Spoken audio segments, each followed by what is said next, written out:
Hi guys, good day, namaste, Sat Sri Akal, Assalamu alaikum. Very warm greetings of the day. Today we will continue with calculation of n factor in redox reaction. Last lecture में हम लोग redox reaction को हम तीन classes में divide करते हैं, तीन टाइप्स में: intermolecular redox reaction, intramolecular redox reaction and disproportionation. तो इंटरमोलिकुलर रिडॉक्स रिएक्शन में हम 5 to 6 केसेस हम लोग अलग अलग देखेंगे, फिर इंट्रामोलिकुलर रेडॉक्स रिएक्शन का केस देखेंगे, फिर हम डिस्प्रपोर्शनेशन रेडॉक्स रिएक्शन का केस देखेंगे। तो इंटरमोलिकुलर रेडॉक्स रिएक्शन में सबसे सिंपल केस होगा वो होगा जब एक एलिमेंट, एक atom change in oxidation state से आएगा और उसका क्या केस होगा कि वो एक ही रिएक्टेंट में है और एक ही प्रोडक्ट में है बाय ऑक्सीडेशन और बाय रिडक्शन। तो यानी कि एक रिएक्टेंट में होगा वो एलिमेंट और एक प्रोडक्ट में वो एलिमेंट होगा, और बाय ऑक्सीडेशन और बाय रिडक्शन वो एलिमेंट। तो यहाँ एक रिएक्टेंट से एक प्रोडक्ट में ऑक्सीडाइज होके जाएगा वो एलिमेंट, तो ऑक्सीडाइज होके जाएगा तो दूसरे के लिए रिड्यूसिंग एजेंट का काम करेगा। जब वो एलिमेंट एक से दूसरे में जाकर रिएक्टेंट से जैसे प्रोडक्ट में जाएगा डिक्रीज हो जाएगी ऑक्सीडेशन स्टेट, तो ये रिडक्शन की बदौलत हो गया। ये क्या हो गया? रिडक्शन की बदौलत हो गया। और ये केस आपका ऑक्सीडेशन वाला है, तो हम लोग बोलेंगे कि यहाँ पे खुद को रिड्यूस किया तो ये रिएक्टेंट ऑक्सीडाइजिंग एजेंट के रूप में काम करेगा। ओके, बहुत ही फेमस ऑक्सीडाइजिंग एजेंट आप लोग देख चुके हो, जैसे KMnO4, K2Cr2O7 बहुत जबरदस्त फेमस ऑक्सीडाइजिंग एजेंट है। हम लोगों ने देखा कि MnO4-1 या KMnO4 पोटेशियम परमैंगनेट या परमैंगनेट आयन का एन फैक्टर एसिडिक मीडियम में 5, स्ट्रॉन्गली बेसिक मीडियम में 1 और माइल्डली बेसिक मीडियम या फिर न्यूट्रल मीडियम में एन फैक्टर बीच का 3 होता है। पोटेशियम डाइक्रोमेट या डाइक्रोमेट आयन का एन फैक्टर एसिडिक मीडियम में एज ऑक्सीडाइजिंग एजेंट आपका 6 होता है। ये तो डायरेक्टली आपको याद होना चाहिए, these are very very common, right. Acidic medium में MnO2 भी Mn+2 में चला जाता है और KMnO4 भी Mn+2 में चला जाता है। तो कौन से प्रोडक्ट बन रहे हैं वो हम लोग देखते हैं। H2O2 हाइड्रोजन पेरोक्साइड रेड्यूस होकर H2O में चला जाता है। हाइड्रोजन पेरोक्साइड में ऑक्सीजन -1 में होती है, H2O -2 में होती है, तो रेड्यूस हो जाता है। तो H2O2 का फैक्टर 2 होता है एज ऑक्सीडाइजिंग एजेंट, राइट। तो जब एलिमेंट रिएक्टेंट से प्रोडक्ट और प्रोडक्ट से रिएक्टेंट, यानी कि बाप को बेटा का कंफर्मेशन है और बेटे को बाप, बाप मतलब रिएक्टेंट हम लोग बोल रहे हैं और बेटा मतलब प्रोडक्ट हम लोग बोल रहे हैं। इसको पता है कि मैं किस ऑक्सीडेशन स्टेट में जा रहा हूँ, प्रोडक्ट को पता है मैं किस ऑक्सीडेशन स्टेट से आया हूँ, राइट। तो यहाँ पे हम अब कुछ इंपॉर्टेंट रेड्यूसिंग एजेंट्स की बात कर रहे हैं। ऑक्सीडाइजिंग एजेंट की हम लोग बात कर चुके हैं, अब ये केस आता है रेड्यूसिंग एजेंट। ये सब इंटरमोलिकुलर रिडक्स रिएक्शन में ये सब केसेस आपको मिलेंगे, क्योंकि एक molecule, atom ion molecule oxidise हो रहा होगा, कोई दूसरा एटम आयन मॉलिक्यूल रेड्यूस हो रहा होगा, तो ही रिएक्शन इंटरमोलिकुलर रिडक्स रिएक्शन होगी। तो ऑक्सीडेशन और रिडक्शन पर एक ही एलिमेंट ऑक्सीडाइज हो रहा है, एक ही एलिमेंट रेड्यूस हो रहा है। ऐसे केसेस बहुत कॉमन हैं, और ऐसे केसेस बहुत कॉमन तो है, लेकिन ऐसे केसेस बहुत इजी भी होते हैं और काफी बार मिलते भी हैं। Fe+2 से Fe+3 ये केसेस बहुत कॉमन है आपके, ये बहुत मिलेगा आपको क्वेश्चन में, ये बहुत मिलेगा आपको क्वेश्चन में। और इसके अलावा हम और भी देखेंगे, दिस इज ऑल्सो देयर, ठीक है। Fe+2 से Fe+3 अगर हम देखें तो एक इलेक्ट्रॉन का +2 है रिएक्टेंट में, प्रोडक्ट में +3 है, तो रिएक्टेंट में +2 और +3। ये सब जो अंडरलाइन वाले हैं ये क्या हो रहे हैं, रिएक्टेंट साइड है और प्रोडक्ट साइड ऑक्सीडाइज होकर जा रहे हैं। सब ऑक्सीडेशन हाफ रिएक्शन के एग्जांपल है, तो सब के सब रेड्यूसिंग एजेंट है। अंडरलाइन वाले इंटरमोलिकुलर रेडॉक्स रिएक्शन में क्या काम कर रहे होंगे, रेड्यूसिंग एजेंट का काम कर रहे होंगे, क्योंकि ये ऑक्सीडेशन हाफ बना रहे हैं। रिडक्शन ऑफ और पार्ट होगा कंप्लीट रिडॉक्स रिएक्शन का। तो +2 से +3 की अगर हम बात करें तो एक से एक इलेक्ट्रॉन लॉस हुआ, तो एन फैक्टर हम लोग बोलेंगे 1। इसका एन फैक्टर कितना है, 1 है। +3 से +4 कार्बन का ऑक्सीडेशन हुआ तो एक इलेक्ट्रॉन लॉस हुआ। ऑक्सैलिक एसिड और ऑक्सलेट में कार्बन क्या होता है, +3 में होता है। यही सेम चीज आयनिक फॉर्म में जब फेरस सल्फेट दो रिएक्टेंट की फॉर्म में, या FAS जानते हो, फेरस अमोनियम सल्फेट बोल देते हैं, मोहर सोल्ट बड़ा फेमस है, आप लोग जानते हैं। तो ये रिएक्शन होती है और FeSO4 फेरस अमोनियम सल्फेट का इनफैक्टर 1 होता है रेडॉक्स रिएक्शन में। जब ऑक्सीडाइजिंग एजेंट KMnO4 K2Cr2O7 के साथ जब इनको रिएक्ट करवाते हैं, टाइट्रेशन करवाते हैं, तो इस रिएक्शन ये रिएक्शन किस में हो रही होगी, ऑक्सीडेशन ऑफ रिएक्शन, जब FeSO4 एंड मोर सोल्ट, कोई भी, ये दोनों बहुत कॉमन रिड्यूसिंग एजेंट है, इनमें मिलेगा। ये रिएक्शन कब हो रही होगी, जब ऑक्सैलिक एसिड या फिर कोई भी ऑक्सलेट रिड्यूसिंग एजेंट के रूप में काम कर रहा होगा on reaction with oxidising agent, तो ये रिएक्शन मिलेगी। ऑक्सैलिक एसिड और ऑक्सलेट में कार्बन +3 में होता है और वो CO2 में जाता है हरदम, तो +4 में हो गया। +3 से +4 एक इलेक्ट्रॉन लॉस हुआ, लेकिन यहाँ पे एक ऑक्सीलेट आयन देखें तो उसका इफेक्टर 2 होगा, क्योंकि यहाँ पे 2 कार्बन है। +3 से +4 एक इलेक्ट्रॉन, लेकिन 2 कार्बन है ऑक्सीलेट में, इसलिए एन फैक्टर इसका 2 हो गया। एक ऑक्सीलेट आयन का इफेक्टर बोला है मैंने, राइट। Sn+2 से +4 2 इलेक्ट्रॉन और Sn+2 का इफेक्टर 2 हो जाएगा। S-2 से 0 2 इलेक्ट्रॉन और एक ही सल्फर है तो इफेक्टर 2 हो जाएगा। +2 से 2.5, ये बहुत ही कॉमन रिएक्शन है। ये थायोसल्फेट आयन है और ये टेट्राथायोनेट आयन है, H4O6-2। तो आप लोग जानते हैं यहाँ ऑक्सीडेशन नंबर +2 है और यहाँ पे ऑक्सीडेशन नंबर +5/2 यानी कि +2.5 है, फ्रैक्शनल है। टेट्राथायोनेट आयन आपको ध्यान होगा, वही IIT में पुराना पूछा हुआ क्वेश्चन है ना। इसका स्ट्रक्चर हमने रेडॉक्स रिएक्शन में देखा था।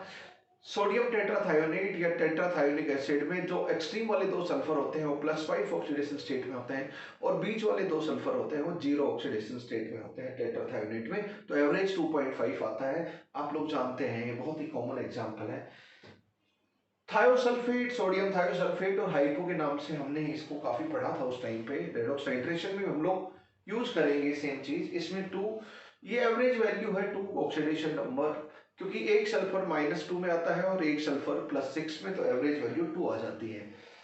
हम तो एवरेज से ही काम चलाएंगे जब इलेक्ट्रॉन, क्योंकि एन फैक्टर क्या होता है रिडॉक्स रिएक्शन में, रिडॉक्स रिएक्शन में एन फैक्टर हो, ये रिडॉक्स रिएक्शन की बातें कर रहे हैं। यहाँ पे एक ही डेफिनेशन चलती है बार बार कि एवरेज नंबर ऑफ इलेक्ट्रॉन कितने लॉस या गेन हुए बाय 1 एटम 1 आयन और 1 molecule is the n factor in redox reaction. तो एवरेज नंबर ऑफ इलेक्ट्रॉन देख रहे हैं, तो एवरेज ऑफ ऑक्सीडेशन स्टेट यानी कि ऑक्सीडेशन नंबर से हम लोग काम चला लेंगे। तो 2 से 2.5 ये एवरेज हो गया आपका ऑक्सीडेशन नंबर, तो इससे एवरेज इलेक्ट्रॉन आ जाएंगे। हमें एन फैक्टर में एवरेज से ही काम चलेगा बिंदास। रिडॉक्स रिएक्शन दिस जब रिडॉक्स रिएक्शन इक्विवेलेंट कॉन्सेप्ट और टाइट्रेशन वाले क्वेश्चन में इन्वॉल्व होगी तो एवरेज से काम चलेगा बिंदास इन चैप्टर्स में। इंडिविजुअल एटम की निकालने की जरूरत हमें नहीं पड़ती, वेरी रेयरली। कभी उसी चीज से रिलेटेड इंडिकेटेड क्वेश्चन पूछा जाए उसी को इंडिकेट करते हुए, तो हमें फिर इंडिविजुअल एटम की निकालने के लिए स्ट्रक्चर की जरूरत पड़ती है।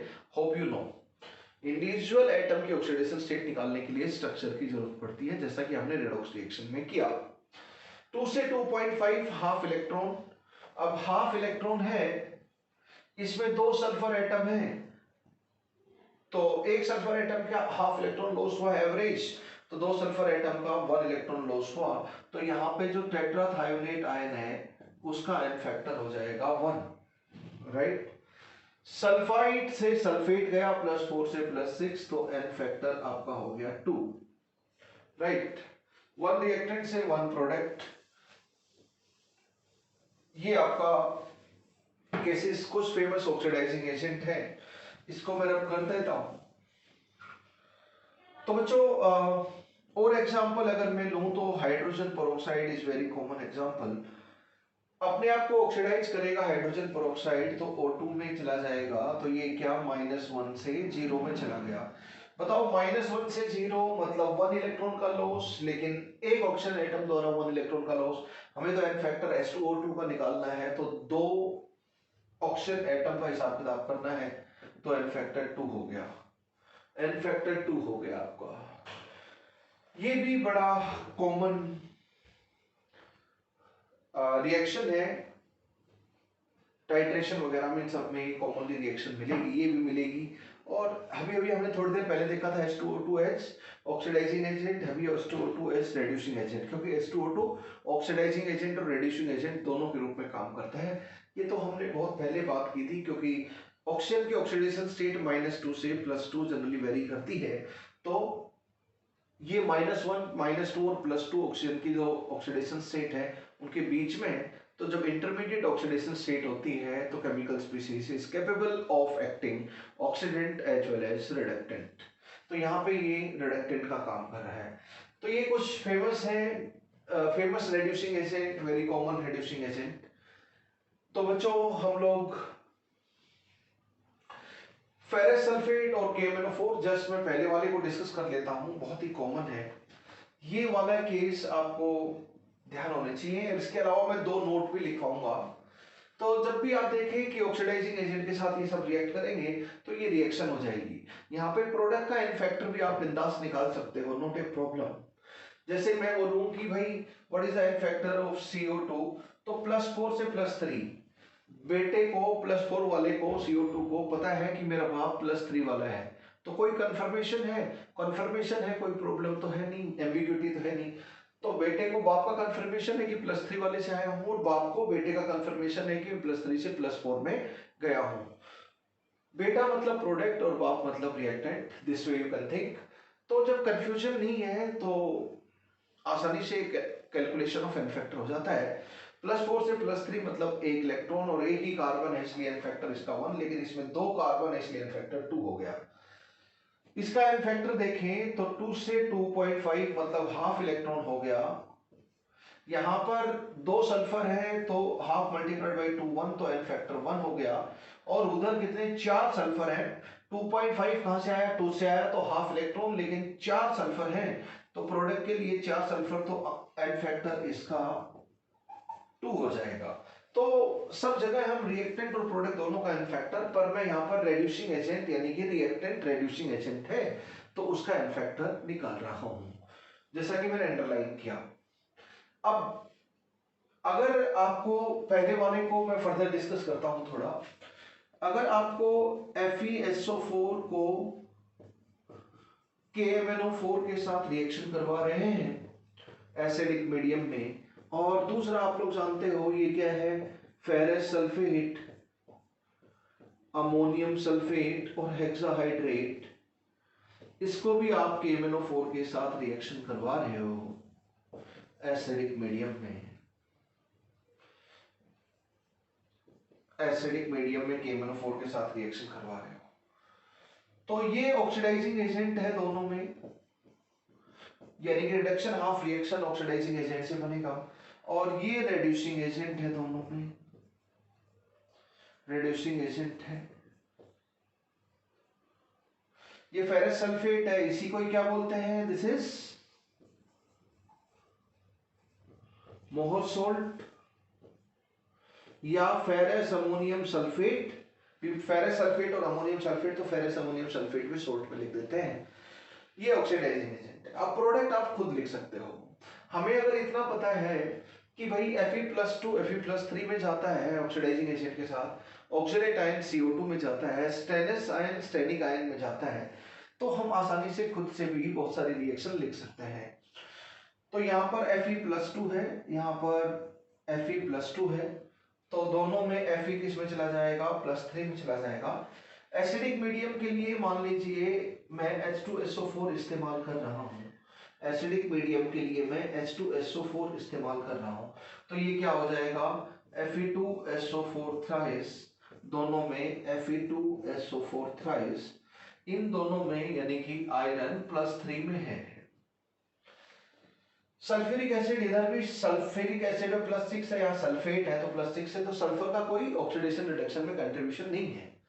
बताओ ये किस में चला जाएगा, मैग्नीज KMnO4, एसिडिक मीडियम में KMnO4 का एन फैक्टर 5 होता है, याद होगा, तो किस में चला जाता है, Mn+2 में, याद होना चाहिए। तो KMnO4 दोनों में है एसिडिक मीडियम, तो फाइनली प्रोडक्ट में किस में चला जाएगा, ये दिस इज अगर मैं प्रोडक्ट लिखूं तो दोनों में प्रोडक्ट Mn+2 में चला जाएगा, और सोल्ट की फॉर्म में लिखूं तो MnSO4 लिखूंगा। लेकिन आप देखो तो वैसे Mn+2 है और यहाँ पर Fe+3 है।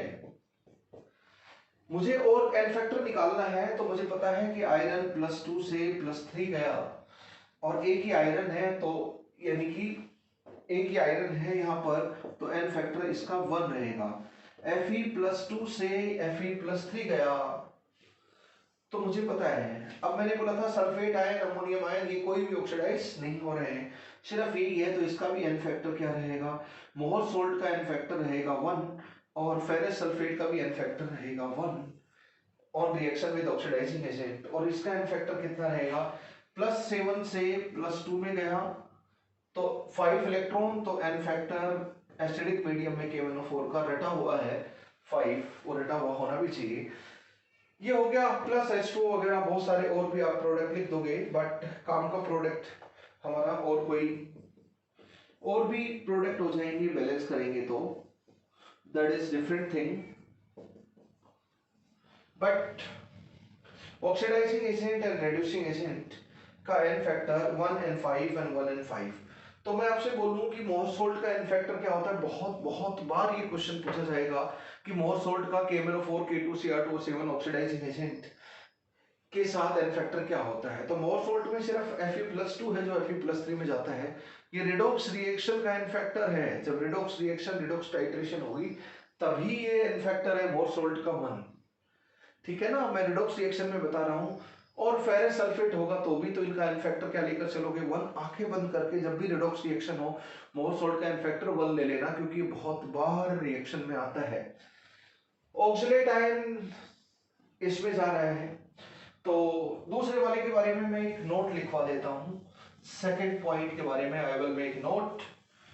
देखो बच्चों, ऑक्सलिक एसिड और ऑक्सलेट कोई भी हो,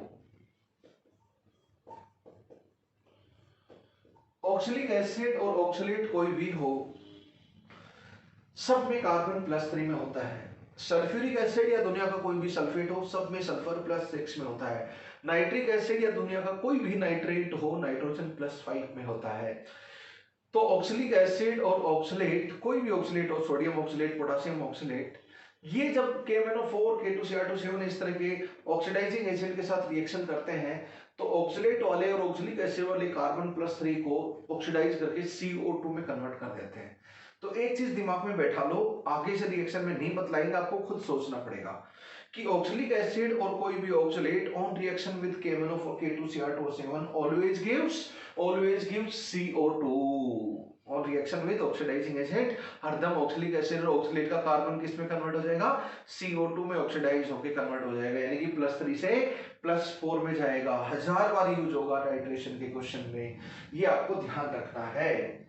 तो मैं नोट लिख देता हूं फॉर यू। H2C2O4, ये क्या है बच्चों, oxalic acid and any oxalate, oxalate बहुत सारे रहेंगे on goes to go to CO2, CO2 product में जाएगा तो CO2 की फॉर्म में जाएगा ऑन देयर रिएक्शन, कौन से रिएक्शन में, with oxidising agent like permanganate, dichromate, etc। ये आप याद कर लें, this is very very common, बहुत बार आएगा। ऑक्सलिक एसिड और oxalate on reaction with strong oxidizing agent like KMnO4 K2Cr2O7 etcetera, इन सब के साथ रिएक्शन करके वो हरदम किस में जाएंगे, CO2 प्रोडक्ट बनाएंगे। खुद से प्रोडक्ट क्या बनेगा वो देखना होगा।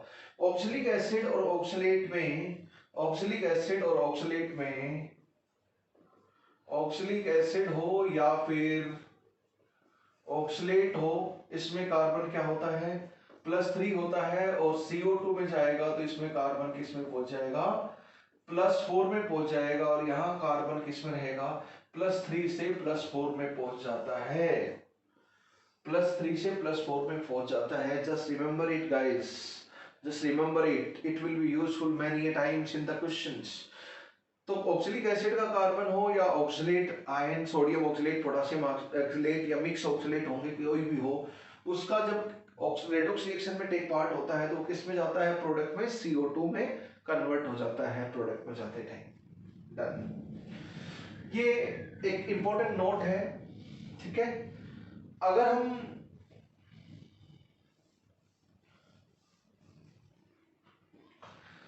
दिस इज ऑक्सैलिक एसिड और ऑक्सलेट के बारे में हम लोगों ने बात किया। अब हाइड्रोजन पेरोक्साइड के बारे में हम लोग बात करते हैं। हाइड्रोजन पेरोक्साइड एन फैक्टर आपने 2 देखा, कब, जब रेड्यूसिंग एजेंट के रूप में काम कर रहा है, जब ऑक्सीडाइजिंग एजेंट के रूप में काम कर रहा है तो भी आपने एन फैक्टर 2 देखा। मैं थोड़ा डिस्कशन कर लेता हूं H2O2 के बारे में। H2O2 एज ऑक्सीडाइजिंग एजेंट और ऑक्सीडेंट,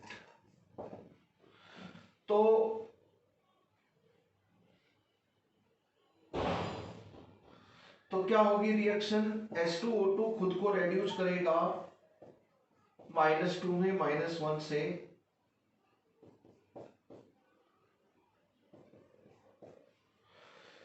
जब ऑक्सीडाइजिंग एजेंट के रूप में काम करेगा तो खुद को रेड्यूस करेगा, और H2O2 एज रेड्यूसिंग एजेंट बोलो या फिर रिडक्टेंट बोलो, जब वो खुद के रिडक्टेंट रेड्यूसिंग एजेंट के रूप में काम करेगा तो खुद को क्या करेगा, वो ऑक्सीडाइज करेगा।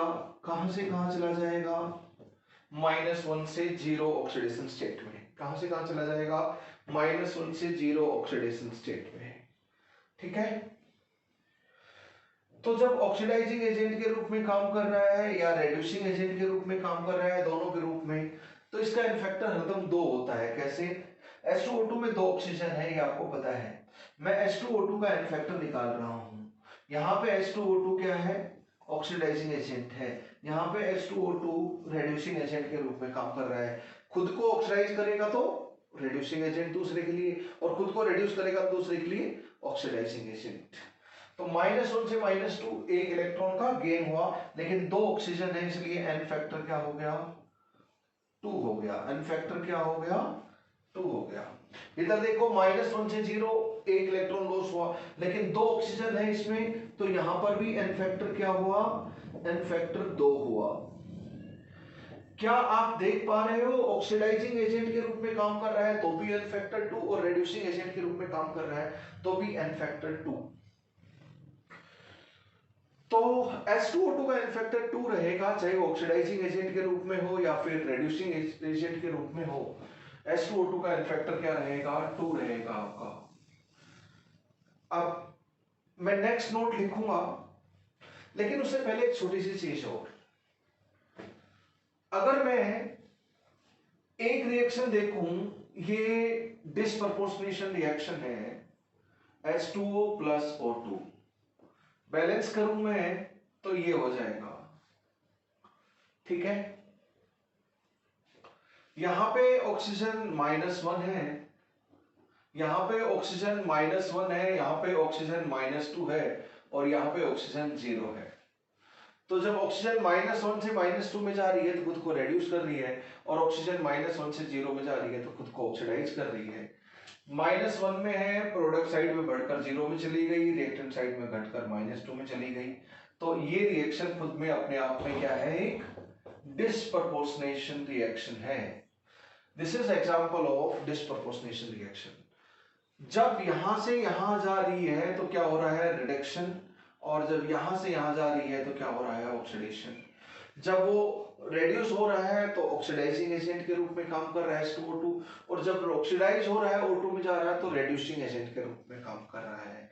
तो यहाँ पे H2O2 oxidising agent as well as reducing agent simultaneously दोनों का काम कर रहा है। यहाँ पे सिर्फ एक का काम कर रहा था, ओनली ऑक्सीडेंट, यहाँ पे ओनली रिडक्टेंट। ध्यान रखें इस चीज का। तो डिस्प्रपोर्शनेशन रिएक्शन में ऑक्सीडाइजिंग एजेंट और रिड्यूसिंग एजेंट दोनों का काम कर रहा है।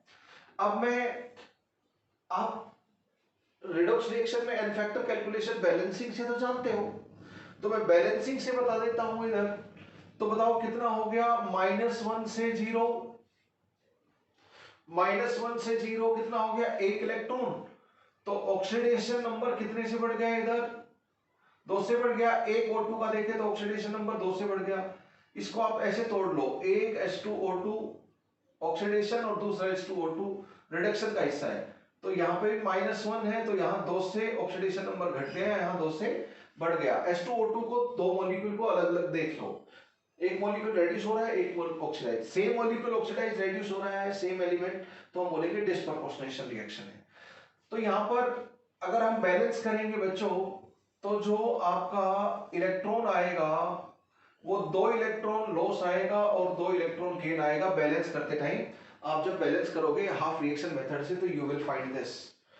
तो अब हम एन फैक्टर बड़े प्यार से निकाल सकते हैं। तो बताओ, इसका कोफिशिएंट 1 है, 2H2O2 इसका कोफिशिएंट 2 है, तो इसका एन फैक्टर कितना आ जाएगा, 2 करना है 2 इलेक्ट्रॉन, तो 2 मल्टीप्लाइड बाय 1 2। इसका एन फैक्टर भी कितना है, 2 मल्टीप्लाइड बाय 1 2। इसका एन फैक्टर कितना है, 1 मल्टीप्लाइड बाय 2 2। तो यहां पे H2O2 का एन फैक्टर 1 आ रहा है। डिस्प्रपोर्शनेशन रिएक्शन में H2O2 का एन फैक्टर 1 आ रहा है, लेकिन जब वो सिर्फ ऑक्सीडेंट के रूप में काम करता है तो 2, जब सिर्फ रिडक्टेंट के रूप में काम करता है तो 1। तो message I want to convey is, यानी कि यही मिलेगा आपको क्वेश्चन में 99%। ये तो डिस्प्रपोर्शनेशन का एक खास केस हो गया। वैसे आप देखोगे तो H2O2 क्या तो ऑक्सीडाइजिंग एजेंट के रूप में क्वेश्चन में दिखाई देगा टाइट्रेशन के क्वेश्चन में, या रिड्यूसिंग एजेंट की फॉर्म में आपको दिखाई देगा। तो उसका एन फैक्टर आपको 2 बिंदास लेके चलना है, और किस प्रोडक्ट में कन्वर्ट होगा वो भी याद रखना है। H2O2 रेड्यूस होकर किस में जाएगा, H2O में -1 से -2, और ऑक्सीडाइज होकर किस में जाएगा, O2 में -1 से 0। किस प्रोडक्ट में जाएगा, H2O में या O2, किस में कन्वर्ट होगा, ऑक्सीडाइजिंग एजेंट के रूप में खुद को रिड्यूस करके H2O में ले जाएगा, और जब रिड्यूसिंग एजेंट के रूप में काम करेगा तो खुद को ऑक्सीडाइज करके O2 में ले जाएगा। ये ध्यान रखना है। This is something to MML। अब मैं यही नोट की फॉर्म में लिख देता हूं आपको, ये याद होना चाहिए, बार बार 1000 बार आपको क्वेश्चन करते time this will be useful. N factor of H2O2 is 2 when first H2O2 acts as reducing agent only, and when H2O2 acts as oxidizing agent only। ठीक है ना, इसको ये याद होना चाहिए। तो एन फैक्टर ऑफ H2O2 कितना है, 2 है। चाहिए ऑक्सीडाइजिंग एजेंट ओनली के रूप में काम करे या रिड्यूसिंग एजेंट ओनली के रूप में काम करे, तो H2O2 का एन फैक्टर आप 2 लेकर चलोगे बिंदास। ये बहुत काम आएगा, H2O2 की रिएक्शन बहुत ज्यादा है, लेकिन हरदम दुनिया में हरदम 2 ही रहेगा H2O2 का एन फैक्टर, ऐसा नहीं है। डिस्प्रपोर्शनेशन रिएक्शन में 1 भी है, वो आप निकालना जानते हो, but H2O2 as oxidising agent, as reducing agent 99.99% n factor 2 ही मिलेगा, ऑलमोस्ट 100%। तो H2O2 का एन फैक्टर रिडॉक्स रिएक्शन में 2 मिलने वाला है आपको ऑलमोस्ट ऑल द टाइम्स। अब मैं इस रिएक्शन का थोड़ा और ले लेता हूं। मैं बोलूं कि भाई इसका क्या एन फैक्टर है, किसका,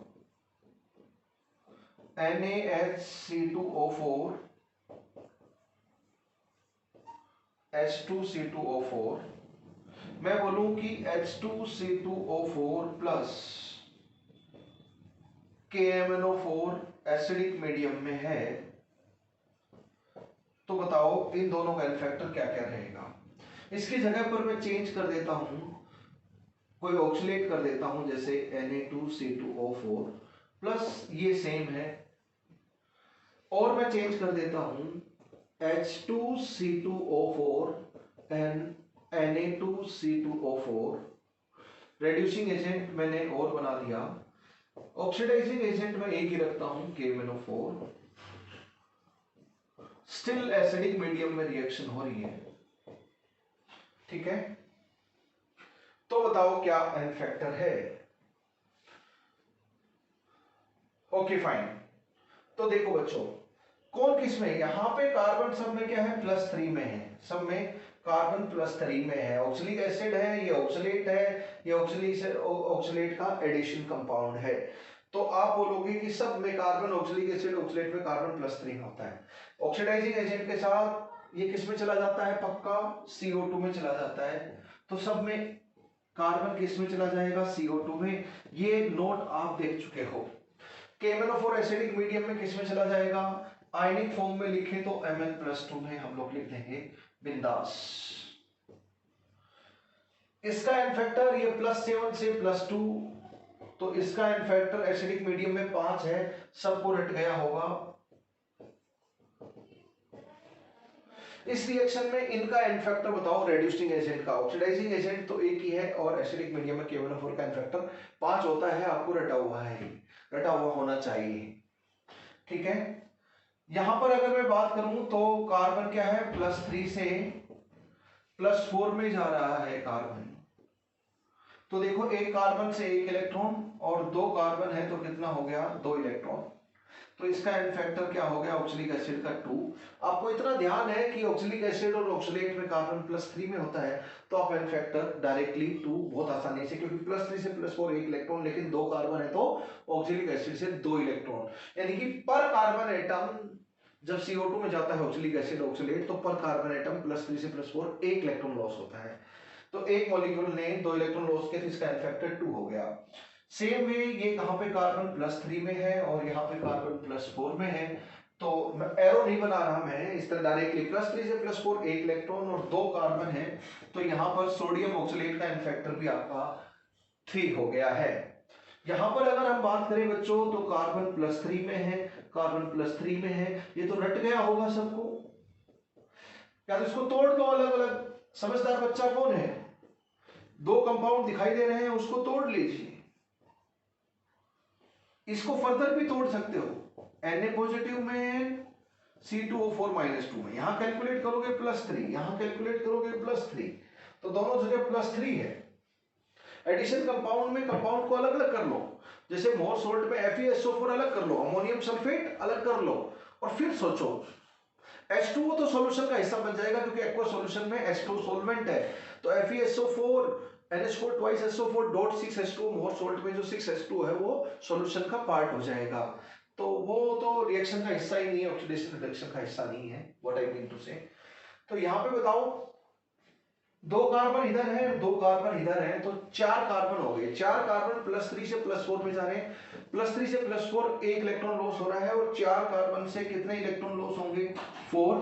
तो एक मॉलिक्यूल ने कितने इलेक्ट्रॉन लॉस किए, 4, तो एन फैक्टर 4 हो जाएगा। यहाँ पर समझ गए होगा। अगर इसी को ही मैं, आपको रिएक्शन पहचाननी होगी, इसी को अगर मैं किसी दूसरे रिएक्शन में टेक पार्ट करवाऊं, जैसे मैं फर्स्ट वाली H2C2O4 है प्लस NaOH, ये रिएक्शन में करवा रहा हूं, ठीक है, और यहां पर सोडियम ऑक्सलेट आपका बन गया।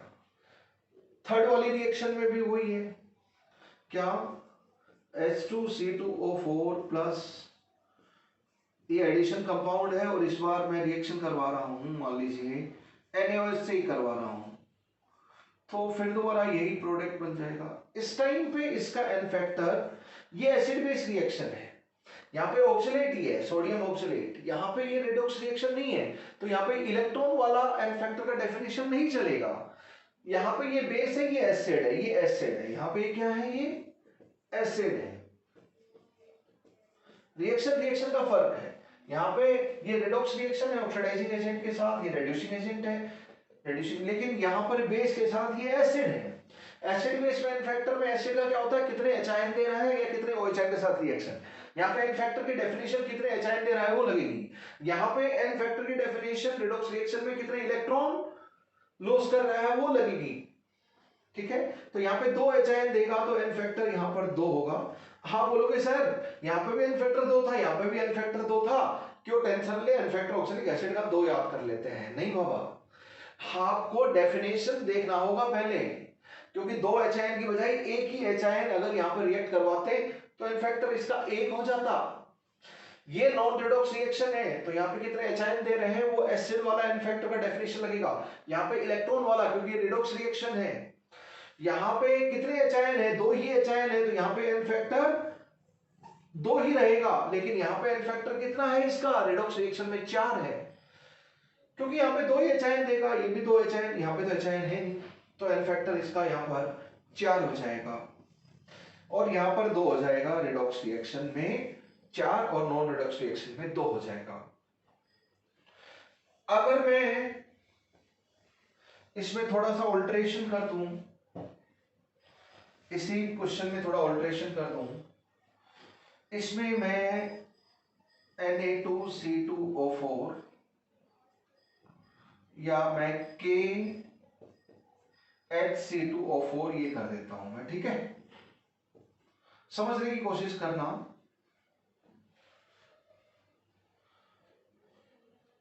यहां पे H2C2O4 डॉट 5 दिस, आपको इनका एन फैक्टर निकालना है, आपको इनका एन फैक्टर निकालना है।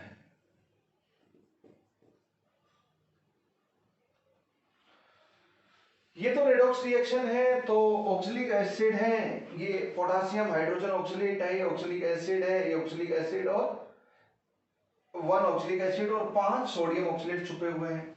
इन सब में कार्बन +3 में है, सब लोग जानते हैं। ऑक्सैलिक एसिड और सारे बायो ऑक्सलेट ऑक्सलेट सब में कार्बन +3 में होता है, तो रटा हुआ है, तो ऑक्सीडाइजिंग एजेंट के साथ CO2 में चला जाएगा, नो डाउट अबाउट इट। तो कितने कार्बन है इधर, 2 कार्बन और 2 4, तो एक कार्बन +3 +4 1 इलेक्ट्रॉन, तो 4 कार्बन 4 इलेक्ट्रॉन लॉस करेंगे। रिडॉक्स रिएक्शन में तो इलेक्ट्रॉन शेयर फैक्टर देखते हैं। यहाँ पे कितने कार्बन है, ये 5 है, देखो 5 दूनी 10, 10 कार्बन इधर हो गए, 2 कार्बन इधर, 12 कार्बन है। एक कार्बन +3 से +4 एक इलेक्ट्रॉन लॉस करता है, तो 12 कार्बन क्या करेंगे, तो यहाँ पे इसका एन फैक्टर कितना रहेगा, 12 रहेगा। यहाँ पे इसका एन फैक्टर 12 रहेगा। लेकिन इसी चीज को यहाँ पे कॉपी पेस्ट मारो, KHC2O4, यहाँ पे इसका एन फैक्टर ये हो गया। मैं इसी को ही, इसी रिएक्टेंट को मैं, अब जगह थोड़ा कम है, कोई बात नहीं, इसी को मैं चेंज कर लेता हूं थोड़ा ना, मान लेता हूं NaOH या KOH किसी के साथ भी रिएक्शन करवा देता हूं। इस बार क्या बनेगा, एसिड बेस रिएक्शन से Na2C2O4 बन जाएगा फाइनली। ये नॉन रिडॉक्स रिएक्शन होगी, तो यहाँ पे एन फैक्टर क्या होगा, ये 4 पहले का लिखा हुआ है, एक HIN ये देगा, 2 HIN ये देगा, तो यहाँ पे n factor 3। Number of HIN कितना दे रहा है, क्योंकि यहाँ पे एसिड के रूप में काम कर रहा है और ये बेस है। अब इलेक्ट्रॉन वाली डेफिनेशन, यहाँ पे कितने हैं, हाइड्रोजन कोई है ही नहीं, यहाँ पे 2 हाइड्रोजन है, तो यहाँ पे इसका एन फैक्टर, ये मॉलिक्यूल 2 हाइड्रोजन देगा, तो इसका एन फैक्टर कितना रहेगा, 2 रहेगा। तो दोस्तों आपको ये सोचना होगा कि ऑक्सैलिक एसिड एक एसिड भी है एसिड बेस रिएक्शन में, ऑक्सैलिक एसिड एक रिड्यूसिंग एजेंट भी है on reaction with oxidising agent, that is in redox reaction. तो जब रिडॉक्स रिएक्शन में होगा तो नंबर ऑफ इलेक्ट्रॉन देखेंगे, और जब एसिड के रूप में होगा तो number of HIN furnished bye 1 unit of the compound, चाहे एडिशन कंपाउंड हो या इंडिविजुअल ऑक्सैलिक एसिड हो, इसकी हम बात करेंगे। मैं एक छोटा सा एग्जांपल ले लेता हूं। मेरे पास K3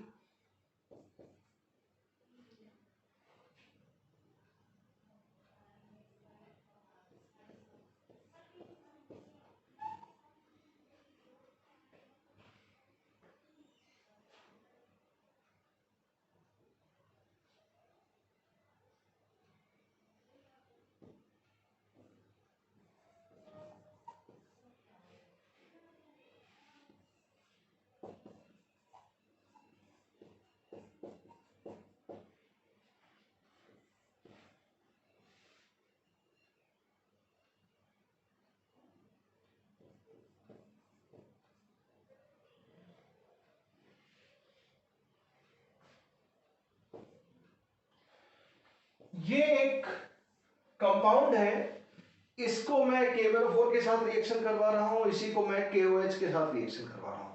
तो इसका एन फैक्टर बताना है आपको, उधर भी बताना है और इधर भी बताना है। तो यहां पे कौन सी रिएक्शन होगी, एक बार इसको भूल जाओ, है ना, इसको भूल जाओ। तो ये क्या होगा, ऑक्सीलेट आयन यहाँ पे कितने हैं कार्बन, यहाँ पे कार्बन 6 हैं और सारे कार्बन +3 में हैं। यहाँ पे किस में चले जाएंगे, CO2 में चले जाएंगे और एसिडिक मीडियम में है तो इसका तो एन फैक्टर 5 है। तो यहाँ पे कार्बन किस में आ जाएंगे, +4 में। ये रेडॉक्स रिएक्शन होगी, आपको रटा हुआ है, ऑक्सिलिक एसिड और any oxalate on reaction with oxidising agent like KMnO4 gives CO2। +3 से +4 में चला जाएगा कार्बन। कितने कार्बन है, 6। तो कितने इलेक्ट्रॉन लॉस करेगा, पोटेशियम, हाइड्रोजन, वाटर, ये तो सॉल्यूशन का हिस्सा हो जाएगा XH2O। तो बच्चों 6 कार्बन है, +3 से +4, तो एक कार्बन +3 से +4 एक इलेक्ट्रॉन लॉस करेगा, तो 6 कार्बन 6 इलेक्ट्रॉन लॉस करेंगे, तो इसका एन फैक्टर कितना हो गया, 6। उस रिएक्शन में जब वो रेड्यूसिंग एजेंट के रूप में काम कर रहा है इन रेडॉक्स रिएक्शन। ऑक्सीलेट है ये, है ना, ऑक्सीलेट है। इसको मैं भूल जाता हूं, यहां पे एन फैक्टर इसका 6 है और रेड्यूसिंग एजेंट है, फॉरगेट इट। जब इसी को ही हम नई रिएक्शन में ले जाए, सेम कंपाउंड को, इस बार रिएक्शन करवा रहे हैं KOH के साथ, तो KOH तो बेस है, तो इस बार ये किसका काम कर रहा है, ये नॉन रिडक्स रिएक्शन होगी, एसिड के रूप में काम कर रहा है। जब एसिड के रूप में काम कर रहा है तो नॉन रिडॉक्स रिएक्शन में, एसिड बेस रिएक्शन में एसिड का एन फैक्टर क्या होता है, एक एसिड का मॉलिक्यूल कितने H पॉजिटिव आयन देता है या कितने OH आयन के साथ रिएक्शन करता है, ये एन फैक्टर की डेफिनेशन होती है। तो इसका एक मॉलिक्यूल बताओ कितने H आयन दे सकता है, 3, तो इसका एन फैक्टर क्या हो गया, 3 हो गया। ये तो एक ही OH आयन देगा तो बेस का एन फैक्टर 1 हो गया, और क्या बन जाएगा आपका, K2C2O4 प्रोडक्ट में बन जाएगा, बिंदास। तो यहां पर तो आप देख लोगे कंप्लीट न्यूट्रलाइजेशन में सारे H आयन चले जाएंगे तो एन फैक्टर 3 होगा, वहां पे एन फैक्टर 6 था। तो सेम केमिकल स्पीशीज का एन फैक्टर अलग अलग रिएक्शन में अलग अलग होता है। आपको खुद सोचना होगा कि रिडॉक्स रिएक्शन हो रही है, नॉन रिडॉक्स रिएक्शन हो रही है। This is very very crucial. Okay, हमने बहुत सारे एग्जांपल लिए। सेकेंड केस ले लेते हैं इंटरमोलिकुलर रेडॉक्स रिएक्शन का। सेकेंड केस ले लेते हैं इंटरमोलिकुलर रेडॉक्स रिएक्शन का। देखो बच्चों, एक ही एलिमेंट जब undergo change in oxidation state है, क्या होगा, एक रिएक्टेंट में होगा और 2 और मोर देन 2 प्रोडक्ट्स में होगा, but with same oxidation number in products. तो रिएक्टेंट का एन फैक्टर हम लोग निकालेंगे, ठीक है, with same oxidation number in products. जैसे कि मैं एग्जांपल ले लूं, Cr2O7-2 है, ये प्रोडक्ट में जाकर एक प्रोडक्ट में भी +3 है और दूसरे प्रोडक्ट में भी +3 है, ठीक है। जैसे मैं इसी को लिख दूं K2Cr2O7 किसी के साथ रिएक्शन करता है और फाइनली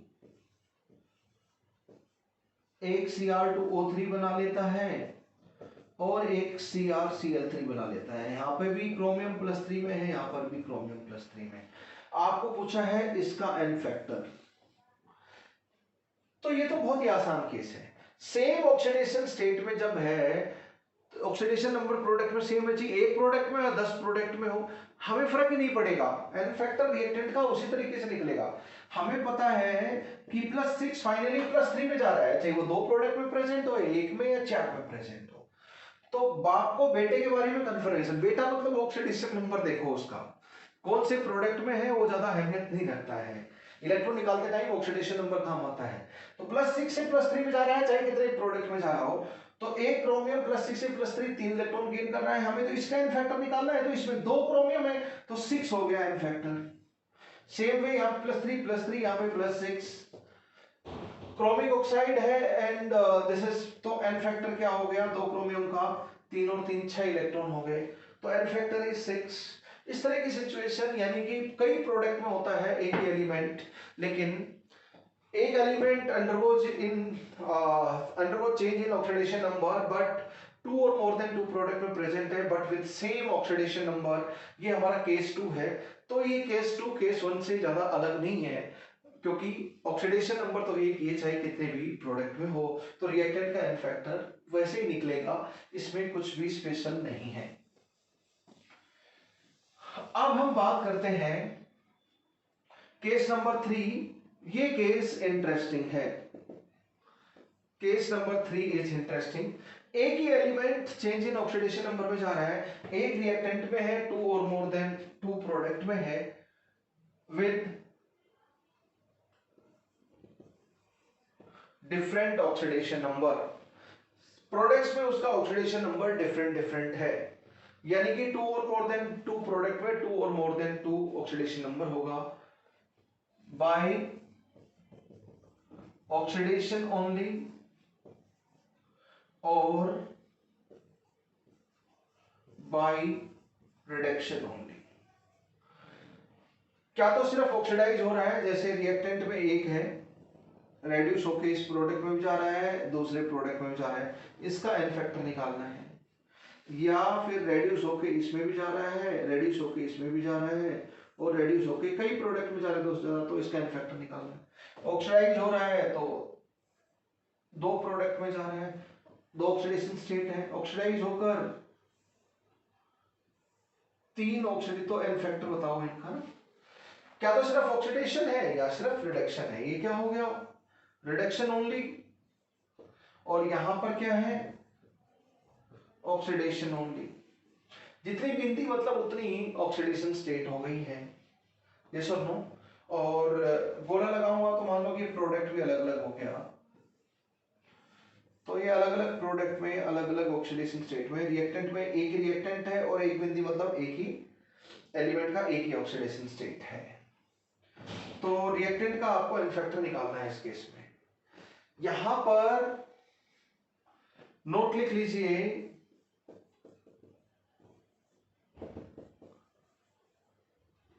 बैलेंसिंग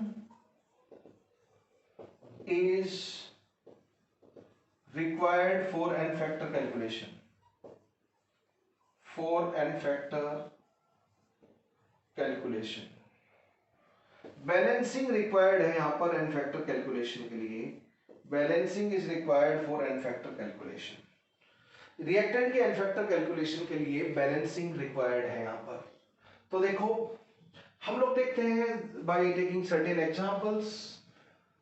मैं दो तीन एग्जांपल ले लेता हूं, आपको डेफिनेशन वही लगानी है, डेफिनेशन वही लगानी है क्या, पर एटम पर आयन पर मॉलिक्यूल कितने इलेक्ट्रॉन लॉस हुए जब ऑक्सीडेशन होगा, तो ऑन एन एवरेज कितने इलेक्ट्रॉन लॉस हुए वो बताएंगे, और रिडक्शन हुआ तो ऑन एन एवरेज इस रिएक्टेंट का कितने इलेक्ट्रॉन गेन हुए वो बताएंगे, ठीक है। और बिना बैलेंसिंग के यहाँ पे नहीं निकाल सकते हो आप। मैं कुछ एग्जांपल ले लेता हूं, 3MnO4 -2, दो तो Mn+2 में गए और एक Mn आपका +6 में है, बताओ इसका एन फैक्टर। मान लीजिए 3MnO4 -1 है, एक Mn+2 में गया और दो Mn+6 में गए, तीन मैग्नीज में से दो मैग्नीज +6 में गए और एक मैग्नीज +2 में गया, तो बताओ एन फैक्टर क्या होगा, किसी रिएक्शन में ऐसा हो रहा होगा।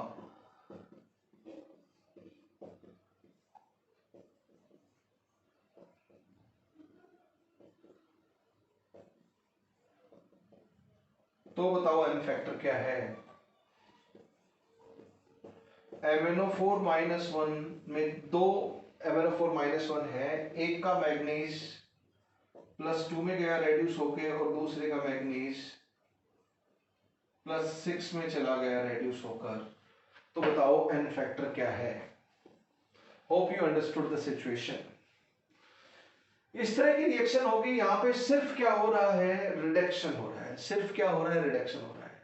मैग्नीज +7 से +2 एंड +6, तो मैग्नीज +7 में है रिएक्टेंट में, रेड्यूस होके वो +6 में भी जा रहा है और रेड्यूस होके वो +2 में भी जा रहा है। तो ये रिडक्शन वाला केस हो गया, दो डिफरेंट ऑक्सीडेशन स्टेट में, +7 से +2 भी रिडक्शन हो गया, +7 से +6 भी रिडक्शन हो गया, पर डिफरेंट ऑक्सीडेशन स्टेट में प्रोडक्ट में है, तो यहाँ पे रिएक्टेंट का एन फैक्टर बिना बैलेंसिंग के नहीं निकलेगा। ये बैलेंसिंग बताती है, तो 3 मैग्नीज में से जो परमैग्नेट +7 वाले हैं उसमें से 2 +2 में जा रहे हैं, 1 +6 में। ये बैलेंसिंग बता रही है कि 1 +2 में जा रहा है और 2 +6 में जा रहे हैं। बस यही 1 2 बिना बैलेंसिंग हम कैसे बताएंगे। और देखना अलग अलग बैलेंसिंग है तो अलग अलग एन फैक्टर है, सेम MnO4 - 1 का। ये रिडक्शन हाफ रिएक्शन ही है सारी की सारी। टोटल इंटरमोलिकुलर रिडॉक्स रिएक्शन में रिडक्शन हाफ का ही काम करेंगे, ऑक्सीडेशन हाफ कोई दूसरा होगा। तो देखो, अब देखो कैलकुलेट करते हैं, let us do this. Plus first example ये हो गया, +7 से +2 कितना आ गया, 5 इलेक्ट्रॉन का गेन आ गया, और 2 मैग्नीज ऐसा किया है तो 2 से मल्टीप्लाई कर दो। +7 से +6 1 इलेक्ट्रॉन हो गया, और एक ही मैग्नीज ने ऐसा किया तो 10 और 1 11 इलेक्ट्रॉन का लॉस हुआ। 3 आयन ने 11 इलेक्ट्रॉन लॉस किए, तो एक आयन ने ऑन एन एवरेज 11/3, तो एन फैक्टर हो गया 11/3। एन फैक्टर हो गया 11/3, तो इसको हम लिख सकते हैं गेन हुए कितने, 11 इलेक्ट्रॉन्स। तो 11 इलेक्ट्रॉन गेन हुए, तो 3 आयन द्वारा, 3 परमैग्नेट आयन द्वारा 11 इलेक्ट्रॉन, तो पर आयन एवरेज कितना आएगा, 11/3 आ जाएगा। पर आयन एवरेज कितना आ जाएगा, 11/3 आ जाएगा। यहां पे अगर हम बात करें तो +7 से +2 और +6, एक मैग्नीज +2 में गया और 2 मैग्नीज +7 में गए, +6 में गए, तो +7 से +2 में कितने हैं इस क्वेश्चन के लिए, एक मैग्नीज है, और +6 में जाने वाले कितने हैं, 2, तो कितने हो गए 5, और ये 1 2 7, ये 1 हो गया, 2, तो ये हो गया 5 electron plus 2 electron is equal to 7 electron, इस बार है ना। तो ये 7 इलेक्ट्रॉन आ गया, तो ये क्या हो जाएगा, 7/3 हो जाएगा यहाँ पर एन फैक्टर। 7 इलेक्ट्रॉन गेन हुए, 7 इलेक्ट्रॉन गेन हुए, तो एन फैक्टर हो गया 7/3। इन दोनों रिडक्शन हाफ रिएक्शन में भी आप एन फैक्टर निकालें। Just calculate the n factor of permanganate ion in following reduction half reactions. देखो जरा, 3 परमैग्नेट आयन थे +7 वाले, 2 तो गए +2 में और एक गया +4 में, तो +7 से +2 5 इलेक्ट्रॉन, और ऐसा 2 मैग्नीज के साथ हुआ, तो 2 से मल्टीप्लाई कर दो। +7 से +4 3 इलेक्ट्रॉन आपके, पर ऐसा एक ही मैग्नीज के साथ हुआ, तो ये हो गए 10 इलेक्ट्रॉन प्लस 3 इलेक्ट्रॉन, तो 13 इलेक्ट्रॉन। तो एन फैक्टर कितना हो गया, 3 आयन ने 13 इलेक्ट्रॉन गेन किए, तो एक ने 13/3, यहाँ पे 13 इलेक्ट्रॉन गेन हो जाएंगे। इलेक्ट्रॉन का हिसाब किताब करें तो एन फैक्टर हो जाएगा 13/3। ऑन एन एवरेज एक आयन ने कितने इलेक्ट्रॉन लॉस और गेन किए, वही उसका एन फैक्टर है। बार बार हम वही यूज कर रहे हैं, कुछ भी नया केस नहीं है। यहां पर अगर हम बात करें तो +7 से +2 गया और +6 गया, +7 से +2 जाने वाला एक मैग्नीज है, और +6 में जाने वाला एक मैग्नीज है। एक मैग्नीज ये है और 6 में जाने वाला भी एक मैग्नीज है, तो ये कितना हो गया 5 इलेक्ट्रॉन, और ये कितना हो गया 1 इलेक्ट्रॉन, राइट। तो ये हो गया आपका 6 इलेक्ट्रॉन। +7 से +6 1 इलेक्ट्रॉन हो गया, +7 से +2 5 इलेक्ट्रॉन हो गए, तो टोटल 6 इलेक्ट्रॉन। तो एन फैक्टर हो गया 3, क्योंकि ये 6 इलेक्ट्रॉन 2 परमैग्नेट आयन ने गेन किए, तो एक परमैग्नेट आयन ने on an average 3 electron gain किए। यही एन फैक्टर होता है कि पर एटम, पर आयन, पर मॉलिक्यूल ने कितने इलेक्ट्रॉन लॉस किए और गेन किए इन रिडॉक्स रिएक्शन, यही एन फैक्टर होता है।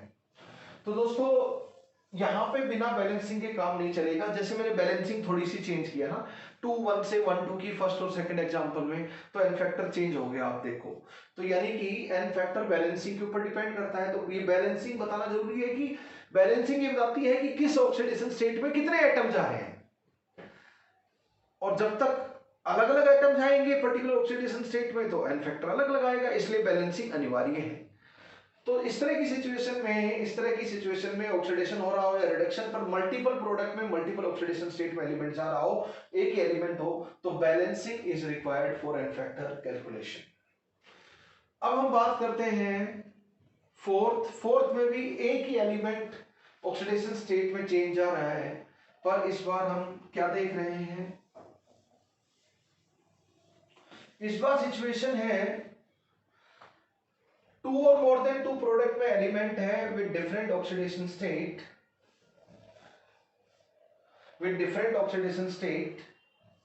यहां पर अगर हम बात करें one product,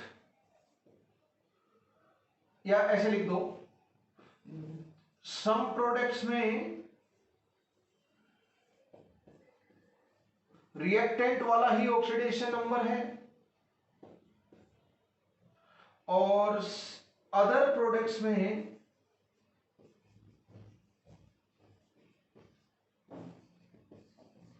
different oxidation number है, और वो डिफरेंट ऑक्सीडेशन नंबर क्या तो ऑक्सीडेशन की बदौलत है या फिर रिडक्शन की बदौलत है।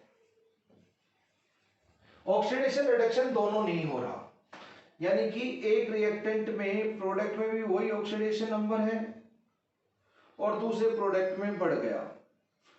तो एक रिएक्टेंट में है, दो प्रोडक्ट में है, एक में वही ऑक्सीडेशन नंबर है, दूसरे, इसका एन फैक्टर कैसे निकालेंगे? एक रिएक्टेंट में वही है, दो प्रोडक्ट में भी वही है और तीसरे प्रोडक्ट में बढ़ गया। ये अलग अलग प्रोडक्ट हो गए P1 P2 P3, है ना, एक ही रिएक्टेंट में एक एलिमेंट एक ही है, वन एलिमेंट एक रिएक्टेंट में है, एक प्रोडक्ट में सेम है, दूसरे प्रोडक्ट में घट गया, सिर्फ रिडक्शन। एक में दो में सेम है, तीसरे प्रोडक्ट में आपका घट गया, या फिर ऐसे भी हो गया, है ना। तो एन फैक्टर कैसे निकाले रिएक्टेंट का ना? तो balancing is required for n factor calculation of reactant. N factor calculation of reactant के लिए यहां पर भी बैलेंसिंग करना जरूरी है। बिना बैलेंसिंग के यहां पर भी एन फैक्टर आप नहीं निकाल सकते। वैसे बैलेंसिंग तो हरदम एक लास्ट हथियार है ही आपके पास एन फैक्टर निकालने का। That is always the way. Yes और no? That is always the way. Balancing से तो आप एन फैक्टर निकाल ही सकते हो। This is case for n factor calculation using balancing. तो बच्चों यहां पर अगर हम बात करें कुछ एग्जाम्पल लेकर, जैसे कि मैं एक एग्जाम्पल ले रहा हूं MnO2, यहां पे HCl अगर हम कर दें तो क्या होगा, MnCl2 plus Cl2 plus H2। यहां पे मैग्नीज +4 से +2 में जा रहा है, तो मैग्नीज को तो बाप को +4 में है, बेटा +2 में है, तो मैग्नीज को तो कंफ्यूजन नहीं है लाइफ में, सिंपल केस है। +4 पता है मैं +2 वाले में जा रहा हूं, +2 वाले को पता है मैं मैग्नीज +4 वाले की पैदाइश हूं, कोई कंफ्यूजन नहीं है यहां पर, तो इनका तो एन फैक्टर निकल जाएगा। लेकिन व्हाट अबाउट Cl? यहां पे Cl-1 है, यहां पर भी Cl-1 है और यहां पे Cl 0 है। तो क्लोरीन की अगर हम बात करें तो -1 में है, एक प्रोडक्ट में -1 में है और दूसरे प्रोडक्ट में 0 में है। तो इस रिएक्टेंट का एन फैक्टर आप तब निकाल सकते हो, रिएक्टेंट का एन फैक्टर जब ये वाला केस हो गया आपका, तो क्या हो जाएगा, जब बैलेंसिंग कर लोगे। क्या करोगे? जब बैलेंसिंग कर लोगे। मैं आपको बोलता हूं what is the n factor of HCl in this. तो देखो मैं दोबारा से लिख देता हूं बैलेंस करके इसको, MnO2 प्लस, बहुत ही आसान है बैलेंस करना, मैं बैलेंस भी करता हूं अभी आपके साथ, MnCl2 plus Cl2 plus H2। देखो Mn +4 से +2 कितना हो गया, 2 से ऑक्सीडेशन नंबर घट गया। कब? जब एक एक मैग्नीज कंसीडर करें। Cl-1 से Cl 0, अगर 2 क्लोरीन ले लें तो 2 से ऑक्सीडेशन नंबर बढ़ गया। Increase in oxidation number is equal to decrease in oxidation number. Manganese वाले का कोफिशिएंट फिक्स हो चुका है, Cl HCl का 2, ये फिक्स हो चुके हैं कोफिशिएंट। HCl वाले का अभी हम फिक्स नहीं करेंगे, क्योंकि सारे के सारे HCl प्रोडक्ट में ऑक्सीडेशन की बदौलत नहीं है। जो जो क्लोरीन ऑक्सीडाइज हो गए वो तो बैलेंस हो गए, यहां से increase in oxidation number, decrease in oxidation number दोनों बराबर करते ही वो एटम तो बैलेंस हो जाते हैं जो रिडक्शन ऑक्सीडेशन का हिस्सा है। लेकिन सारे के सारे एटम बैलेंस नहीं होते हैं, सारे के सारे एटम बैलेंस नहीं होते हैं। तो अब हम देखेंगे इनका क्या करोगे। पहले तो increase in oxidation number, decrease in oxidation number. दूसरा स्टेप क्या होता है, बैलेंस ऑल अदर एटम्स। और फिर हम क्या करेंगे, बैलेंसिंग ऑफ चार्ज। जब रिएक्टेंट प्रोडक्ट में सब न्यूट्रल स्पीसीज है, एटम और मॉलिक्यूल है, तो बैलेंसिंग ऑफ चार्ज वाला step oxidation number method of balancing of redox reaction में चार्ज बैलेंसिंग वाले स्टेप की जरूरत ही नहीं पड़ती, वो तो और कम हो जाता है। फिर हाइड्रोजन बैलेंस करेंगे H2 से और बाद में ऑक्सीजन बैलेंस चेक कर लेंगे। पर जैसे ही oxidation number increase is equal to oxidation number decrease आपने किया, जो कर चुके हैं हम यहाँ पर, और ऐसा करने से ये कोएफिशिएंट आ चुके हैं। उसके बाद balance all other atoms. All other atom में मतलब उसी एलिमेंट के भी एटम हो सकते हैं, जैसे यहाँ पे क्लोरीन के हो गए, जो कि रिडक्शन का ऑक्सीडेशन का हिस्सा नहीं है। Increase in oxidation number is equal to decrease in oxidation number करते ही वही एलिमेंट के वही एटम बैलेंस होंगे जो ऑक्सीडेशन और रिडक्शन किसी एक का हिस्सा है। जो ऑक्सीडेशन रिडक्शन के हिस्सा नहीं है वो oxidation number increase is equal to oxidation number decrease वाले स्टेप से बैलेंस नहीं होते हैं। तो इसके बाद हरदम क्या देखा करो, next balance all other atom. Hydrogen oxygen के अलावा सब चेक करो। तो यहाँ पर मैग्नीज मैग्नीज ठीक है, क्लोरीन इधर 2 है और इधर MnCl2 कोएफिशिएंट 1 फिक्स हो गया, तो 2 इधर है 4। तो मुझे 4 क्लोरीन के लिए दोबारा से इसका कोएफिशिएंट चेंज करना पड़ेगा, क्योंकि Cl तो ऐसा भी है जो चेंज नहीं हो रहा, -1 से -1। Cl ऐसा भी है जो चेंज हो रहा है, तो चेंज वाला तो पहले बैलेंस हो गया ऑक्सीडेशन नंबर बराबर करने से, और जो बिना चेंज वाला है वो इंक्लूड कर लिया। तो 2 क्लोरीन बिना चेंज वाले हैं तो HCl में आ जाएंगे, 2 क्लोरीन चेंज वाले हैं तो 2 चेंज वाले तो पहले आ चुके थे 2HCl में। अब 4 हाइड्रोजन है, हाइड्रोजन बैलेंस हो गए। ऑक्सीजन चेक करोगे बैलेंस। चार्ज बैलेंस वाला स्टेप की जरूरत नहीं होती, वो तो आयोनिक फॉर्म में रिएक्शन होती है, जरूरत होती है।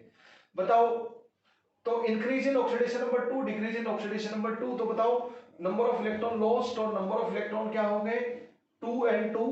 तो ऐसे लिख लो, ये कैंसिल हो जाता है बैलेंसिंग में। अब बैलेंसिंग से तो एन फैक्टर कोई भी बच्चा निकाल सकता है, वो महाइजी होता है, लॉ ऑफ इक्विवेलेंस, और वो सर्वोपरि चीज है लॉ ऑफ इक्विवेलेंस। यानी कि कोफिशिएंट बढ़ by n factor is equal to 2 आएगा, इधर सब में 2 आएगा। 2 नंबर ऑफ इक्विवेलेंट रिएक्ट कर रहे हैं, जब 2 इलेक्ट्रॉन है तो 2 इक्विवेलेंट सारे रिएक्टेंट प्रोडक्ट के रिएक्ट करेंगे इस रेडॉक्स रिएक्शन में। तो बताओ इसका एन फैक्टर क्या हो गया। इसका तो वैसे देखो +4 से +2 2, इसका तो एन फैक्टर वैसे भी 2 देख सकते हो। बस इसके लिए ही बैलेंसिंग चाहिए, बाकी तो आप काम कर लोगे। ये क्या हो गया आपका, रेड्यूस हो रहा है ऑक्सीडाइजिंग एजेंट, ये क्या हो गया रेड्यूसिंग एजेंट। बताओ यहाँ पे Mn+2 में मैंने बोला था ये HCl एसिड है, तो एसिडिक मीडियम में MnO2 किस में चला जाता है, Mn+2 में चला जाता है। और KMnO4 भी किस में चला जाता है, एसिडिक मीडियम में +2 में चला जाता है, Mn+2 में। ध्यान होगा आपको, सम इंपॉर्टेंट और फेमस ऑक्सीडाइजिंग एजेंट हमने देखे थे। MnO2 यहाँ पे ऑक्सीडाइजिंग एजेंट है, रिड्यूसिंग एजेंट ये। तो बताओ इसका इनफैक्टर x मान लेते हैं, ठीक है। तो क्या होगा, 4 × x इज इक्वल टू 1 × 2 से 2 आया, तो 2 के बराबर कर दो। तो x की वैल्यू कितनी आई, हाफ। तो इसका एन फैक्टर कितना आया, हाफ आया एन फैक्टर।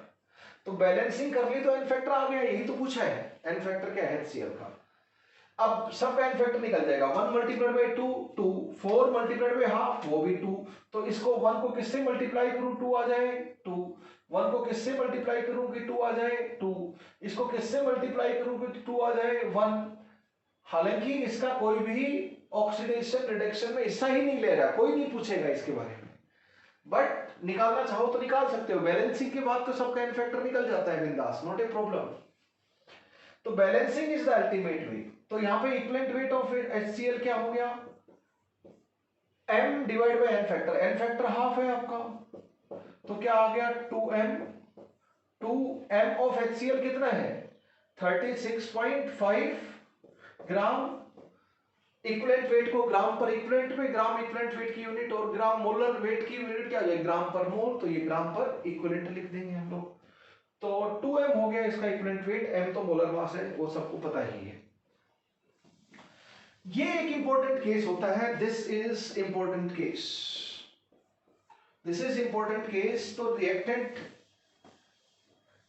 मैंने कोई भी केस अभी तक ऑक्सीडेशन और रिडक्शन दोनों करते हुए नहीं लिया, क्या तो सिर्फ ऑक्सीडेशन या सिर्फ रिडक्शन। इंटरमोलिक्यूलर रेडॉक्स रिएक्शन में एक एटम आयन मॉलिक्यूल में क्या तो ऑक्सीडेशन होगा या रिडक्शन होगा, दूसरे वाले में उल्टा होगा, एक में ऑक्सीडेशन तो दूसरे वाले में रिडक्शन, क्योंकि इंटरमोलिक्यूलर है।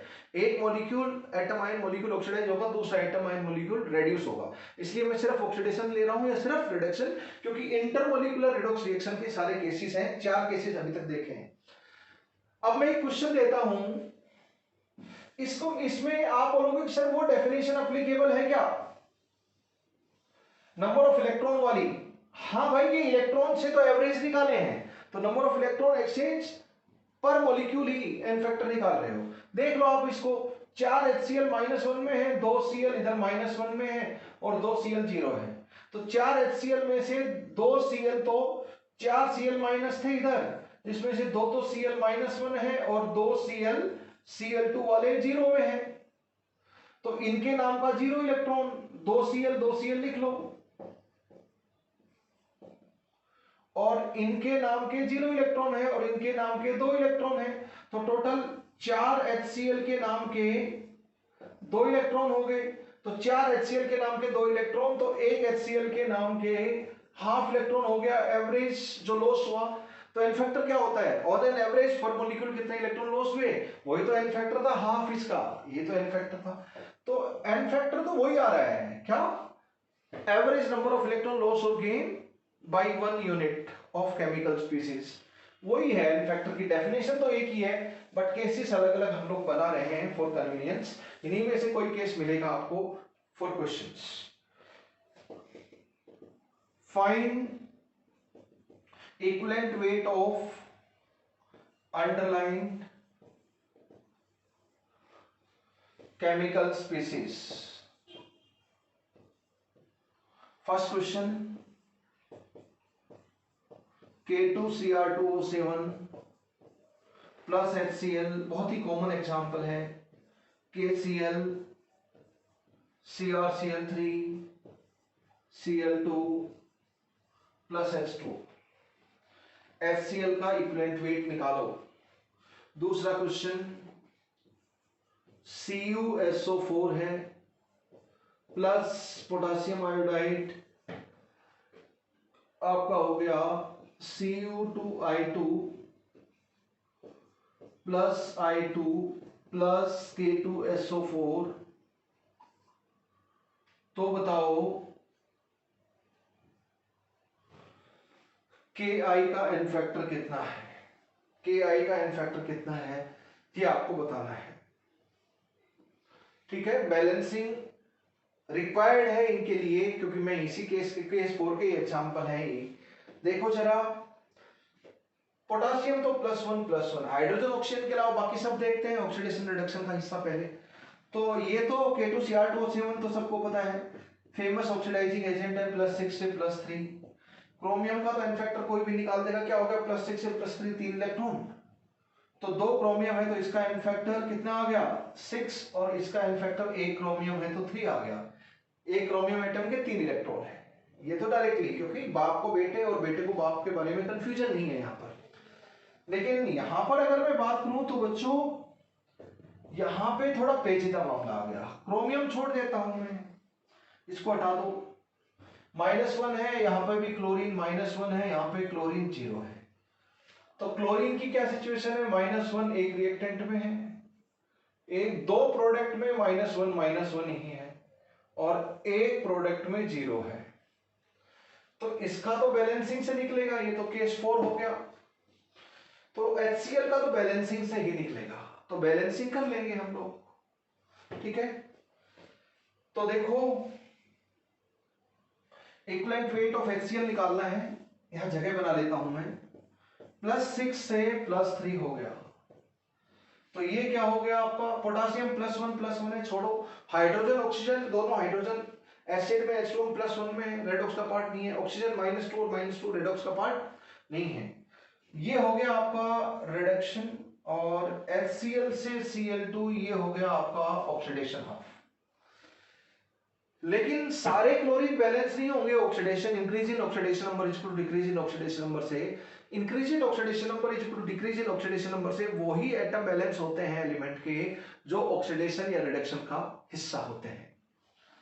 लेकिन कुछ क्लोरीन सेम है, ऑक्सीडेशन का हिस्सा नहीं है, जो Cl2 में जा रहे हैं वही ऑक्सीडेशन का हिस्सा है, तो वही बैलेंस हो पाएंगे। बताओ 6 से 3 2 क्रोमियम मैं कर लूं तो ऑक्सीडेशन नंबर +6 से +3 3 से घटा और 2 क्रोमियम का इसका कोफिशिएंट 1 और उधर कोफिशिएंट 2 फिक्स कर लें तो 6 से ऑक्सीडेशन नंबर घट गया। ये Cl2 है, Cl-1 से 0 2 क्लोरीन कर लें तो ऑक्सीडेशन नंबर 2 से बढ़ गया है।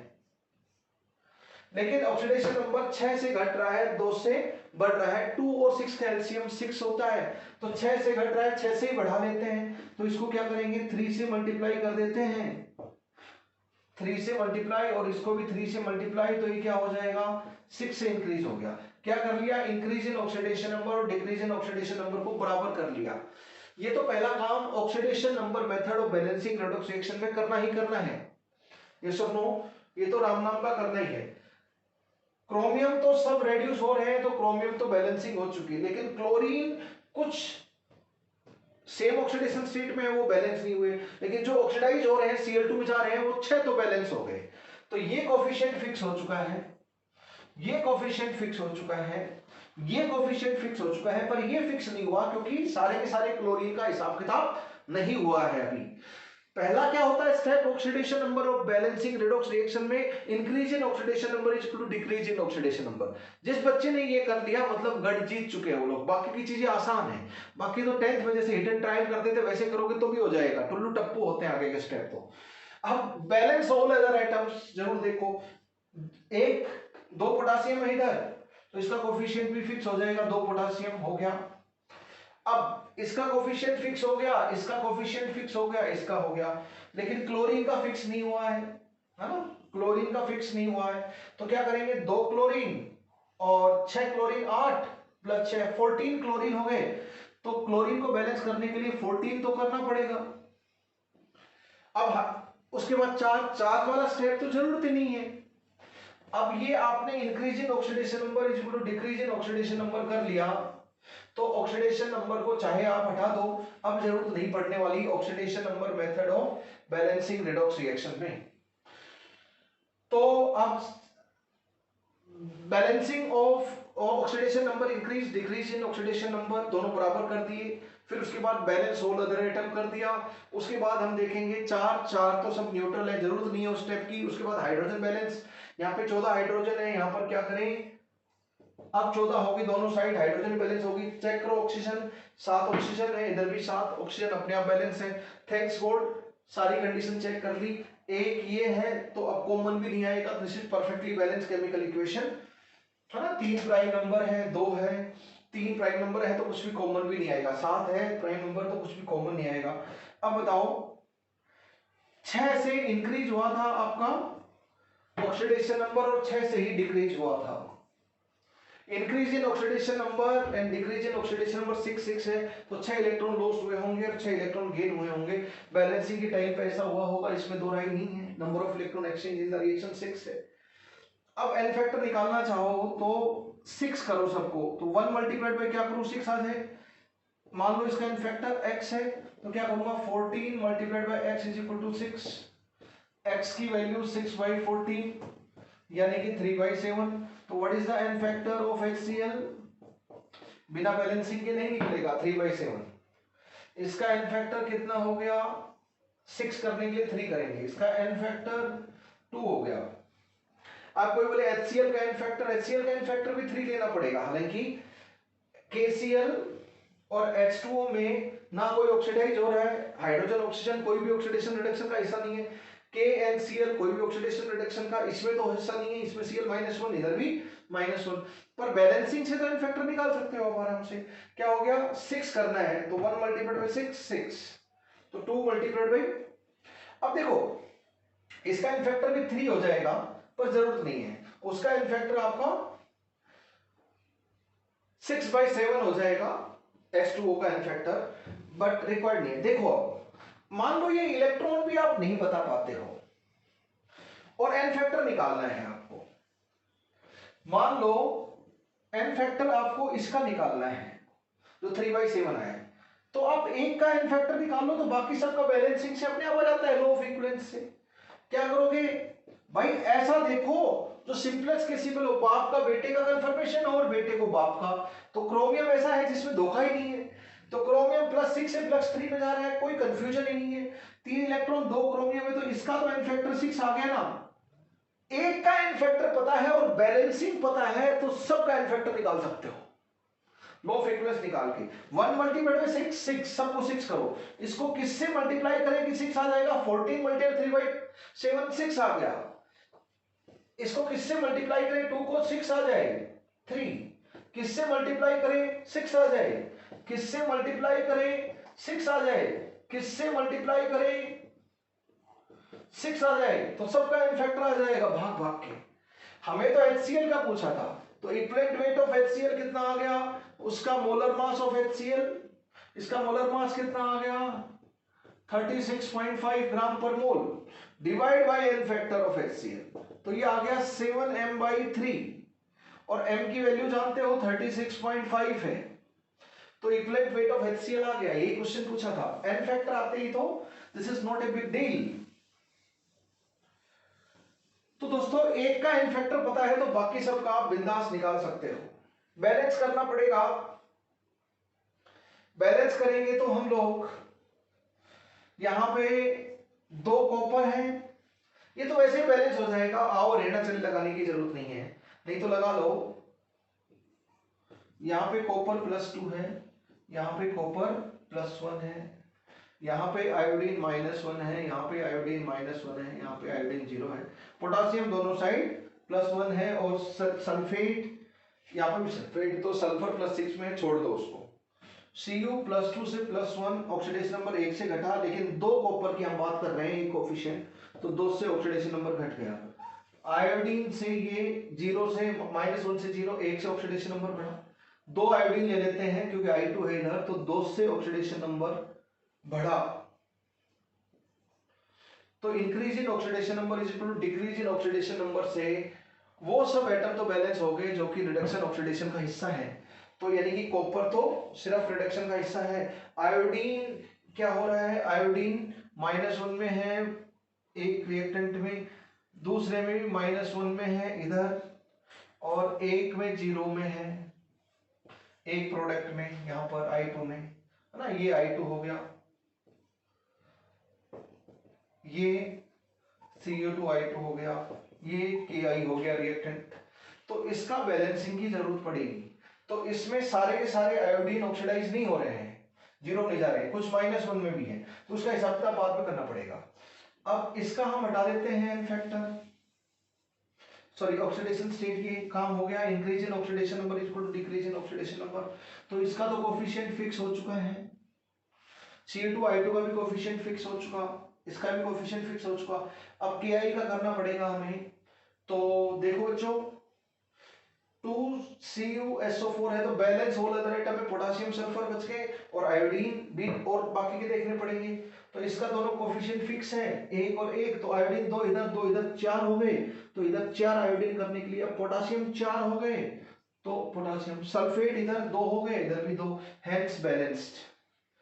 क्या था, increase in oxidation number is equal to decrease in oxidation number 2, तो एन फैक्टर इसका कितना हो जाएगा 1। वैसे भी कॉपर +2 से +1 1 इलेक्ट्रॉन था, एक कॉपर, तो एन फैक्टर तो वैसे भी हम 1 निकाल सकते थे। इसका एन फैक्टर क्या करें, तो मान लो x, तो क्या हो जाएगा 4 multiplied by x is equal to n factor 2 multiply 1 2, या 2 इलेक्ट्रॉन है उसके बराबर कर लो, तो x की वैल्यू क्या आ गई, हाफ आ गई, तो इसका एन फैक्टर कितना आ गया बच्चों, हाफ आ गया। सबका निकाल सकते हो, 2 मल्टीप्लाई 1 2, 4 मल्टीप्लाइड हाफ 2, तो 1 multiplied by 2 2, 1 multiplied by 2 2, like that आप सभी का एन फैक्टर निकाल सकते हो। तो Ki का इक्विवेलेंट वेट कितना हो गया, molecular weight of Ki divide by half, तो 2m हो गया आपका। Molar mass 2 multiplied by molar mass is equivalent mass of Ki in this reaction. इसी रिएक्शन को अगर हम आयोनिक फॉर्म में लिखें तो ये Cu +2 हो गया, इसको आयोनाइज करेंगे तो 4K पॉजिटिव, इधर से 4K पॉजिटिव, एक्वा सॉल्यूशन में आ जाएगा, उड़ जाएगा। सल्फेट आयन से उड़ गया, तो ये 4I नेगेटिव आ गया, है ना। Cu2 2 पॉजिटिव आ जाएगा, +1 वाला, प्लस I2 आ गया। यही रिएक्शन इन आयोनिक फॉर्म हो गई। Same reaction in ionic form हो गई, the same reaction in ionic form हो गई। ये रिएक्शन बहुत काम आती है बच्चों, जब हम आयोडोमेट्रिक टाइट्रेशन करेंगे तो this reaction is very very famous reaction, this is important one, बहुत काम आएगी, याद होनी चाहिए। This reaction you need to MML, KI का एन फैक्टर हाफ होता है, ध्यान रखें, और Cu+2 का एन फैक्टर, I नेगेटिव का एन फैक्टर हाफ, इसका एन फैक्टर आपका 1 होता है, ये आपको याद भी रखना है दोनों का, और इसका एन फैक्टर यहाँ पे 2 होता है, that you need to remember. ये पूछा जाएगा, बहुत बार काम आएगा, तो बेटर कीप इन माइंड, ठीक है। ये बड़ी फेमस रिएक्शन है। तो ये बहुत ही स्पेशल केस था, केस आपका 4th हो गया। 5th केस की मैं बात करूं तो बैलेंसिंग ऑफ रेडॉक्स रिएक्शन में 5th केस की मैं बात करूं तो 2 or more than 2 elements undergo change in oxidation number, 2 or more than 2 elements change in oxidation number है। ये केस हम बहुत कर चुके हैं रेडॉक्स रिएक्शन में। एक ही कंपाउंड से 2 और मोर देन 2 ऑक्सीडेशन हो रहे हैं या फिर रिडक्शन हो रहे हैं, सबका ऑक्सीडेशन है, या फिर 2 या 2 से ज्यादा एलिमेंट रेड्यूस भी हो रहे हैं, है ना।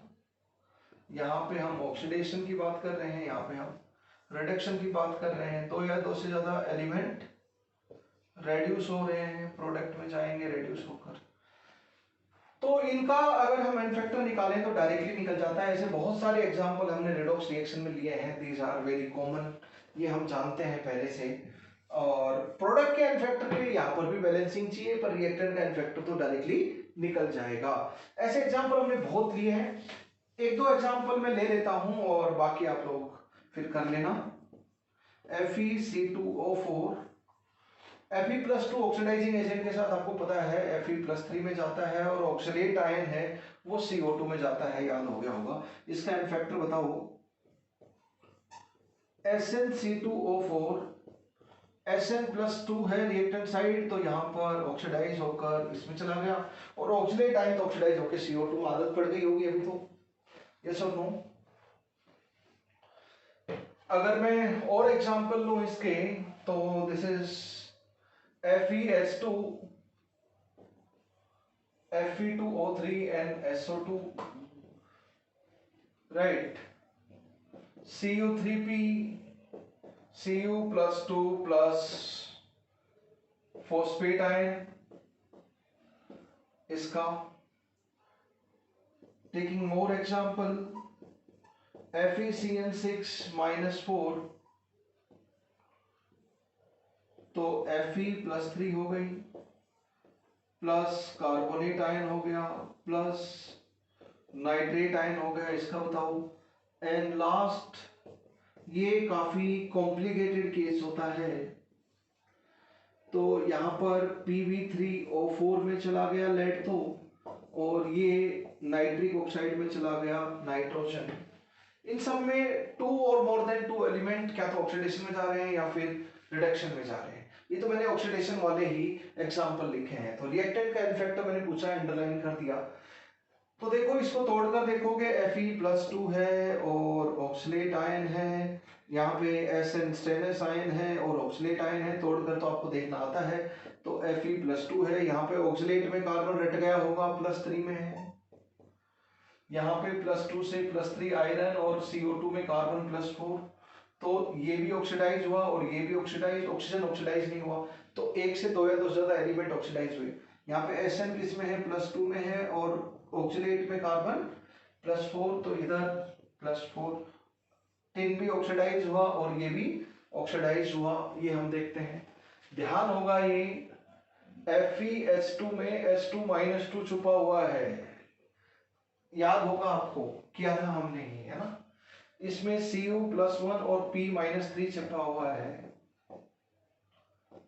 ये ऑक्सीडेशन स्टेट में डायरेक्टली लिख रहा हूं क्योंकि इसकी तो आदत पड़ गई होगी आपको। +3 में है सल्फर, +4 में है, तो आयरन भी ऑक्सीडाइज हो रहा है और सल्फर भी ऑक्सीडाइज हो रहा है। ये +2 में है और फॉस्फेट में ये, तो कॉपर भी ऑक्सीडाइज हो रहा है और फॉस्फोरस भी ऑक्सीडाइज हो रहा है, लाइक दिस। तो सभी का आप लास्ट दो हम देखेंगे बाद में। तो बताओ बच्चों, +2 से +3 एक इलेक्ट्रॉन, एक ही, +3 से +4 एक इलेक्ट्रॉन, लेकिन 2 कार्बन है, तो 2 इलेक्ट्रॉन एंड 1 इलेक्ट्रॉन। तो इसका एन फैक्टर निकाल रहे हैं, तो 1 आयरन और 2 कार्बन से 1 इलेक्ट्रॉन और 2 इलेक्ट्रॉन, 3 इलेक्ट्रॉन हो गए टोटल। तो पूरे फेरस ऑक्सीलेट ने कितने इलेक्ट्रॉन लॉस किए? 3। तो पूरे फेरस ऑक्सीलेट का एन फैक्टर 3 हो जाएगा। पूरे यूनिट कितने इलेक्ट्रॉन लॉस किए वो एन फैक्टर होता है। तो फेरस ऑक्सीलेट का एन फैक्टर 3 है। यस और नो? हमें तो आदत पड़ गई है, स्टेनलेस स्टैटिक में जाता है ऑक्सीडाइज होके, +2 फेरस फेरिक में जाता है, ऑक्सीलेट CO2 में जाता है, लाइक दिस। ये तो बहुत ही कॉमन केस है, मैंने याद करवाया था फेमस रेड्यूसिंग एजेंट में। तो +2 से +4 2 इलेक्ट्रॉन हो गए। एक ही टीन है, मुझे इधर नहीं देखना कितने एटम है, इसका एन फैक्टर निकालना है। तो इसमें 1 टीन और 2 कार्बन एटम है, वही मेरे काम के हैं। यहाँ +3 से +4 1 इलेक्ट्रॉन, लेकिन 2 कार्बन एटम है, इसलिए 2 हो गया, 2 और 2 4। तो पूरे एक स्टेनलेस ऑक्सीलेट ने ऑक्सीडाइज होकर 4 इलेक्ट्रॉन लॉस किए, तो एन फैक्टर इज 4। ये सारे के सारे हाफ रिएक्शन हम आओ हरियाणा चले करके हाफ रिएक्शन बैलेंसिंग कर सकते हैं, तब भी हमने एन फैक्टर निकाला था। और ये ऑक्सीडेशन नंबर ये हम कर चुके हैं। All examples we have done in balancing of redox reaction in redox reaction chapter, balancing by half reaction method. आओ हरियाणा चले लगा के भी इनको बैलेंस करके एन फैक्टर निकाला था, और इस तरह ऑक्सीडेशन नंबर से भी।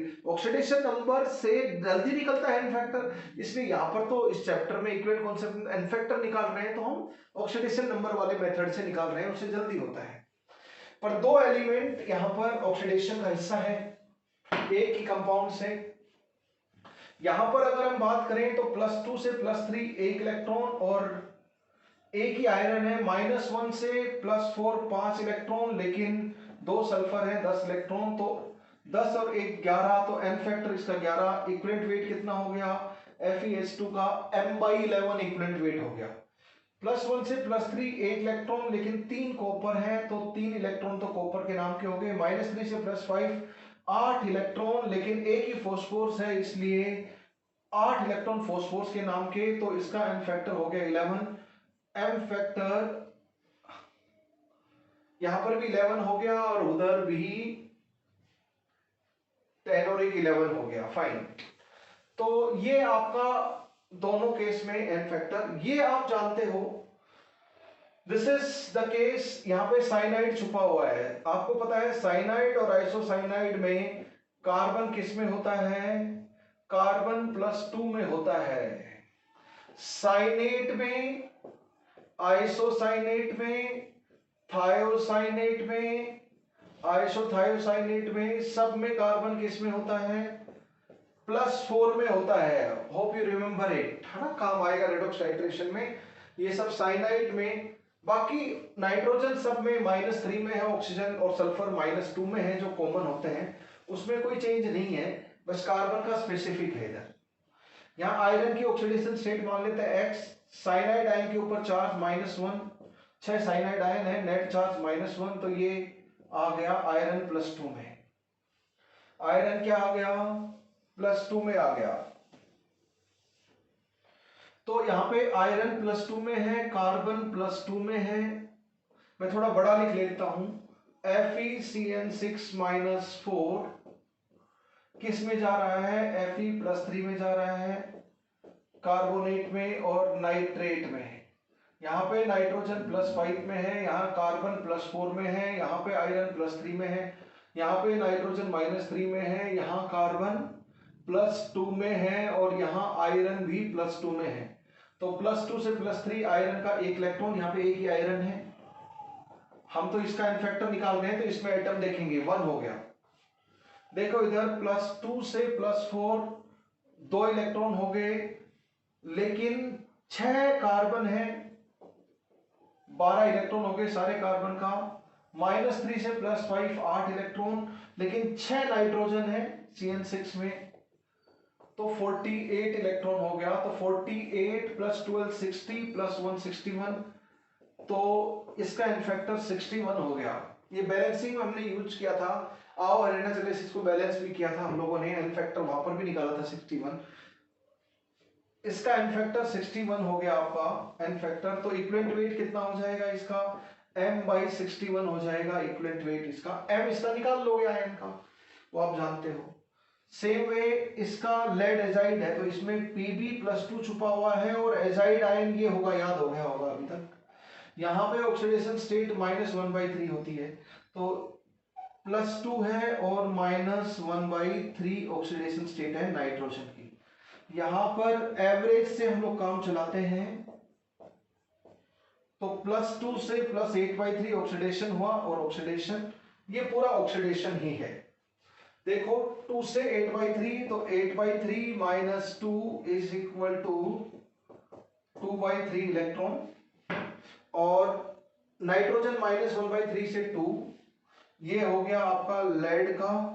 और नाइट्रोजन का, एक नाइट्रोजन एटम का ऑक्सीडेशन नंबर 2 और -1/3, तो कितना हो गया 3 × 6 7/3 इलेक्ट्रॉन।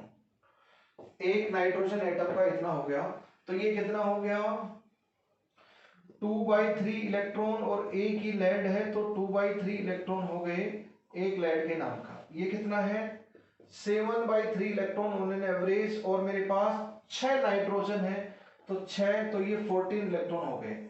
14 + 2/3 कितना आ गया 44/3 इलेक्ट्रॉन। तो इसका एन फैक्टर कितना हो गया, टोटल इलेक्ट्रॉन पूरे मॉलिक्यूल ने कितने लॉस किए, दैट इज 44/3।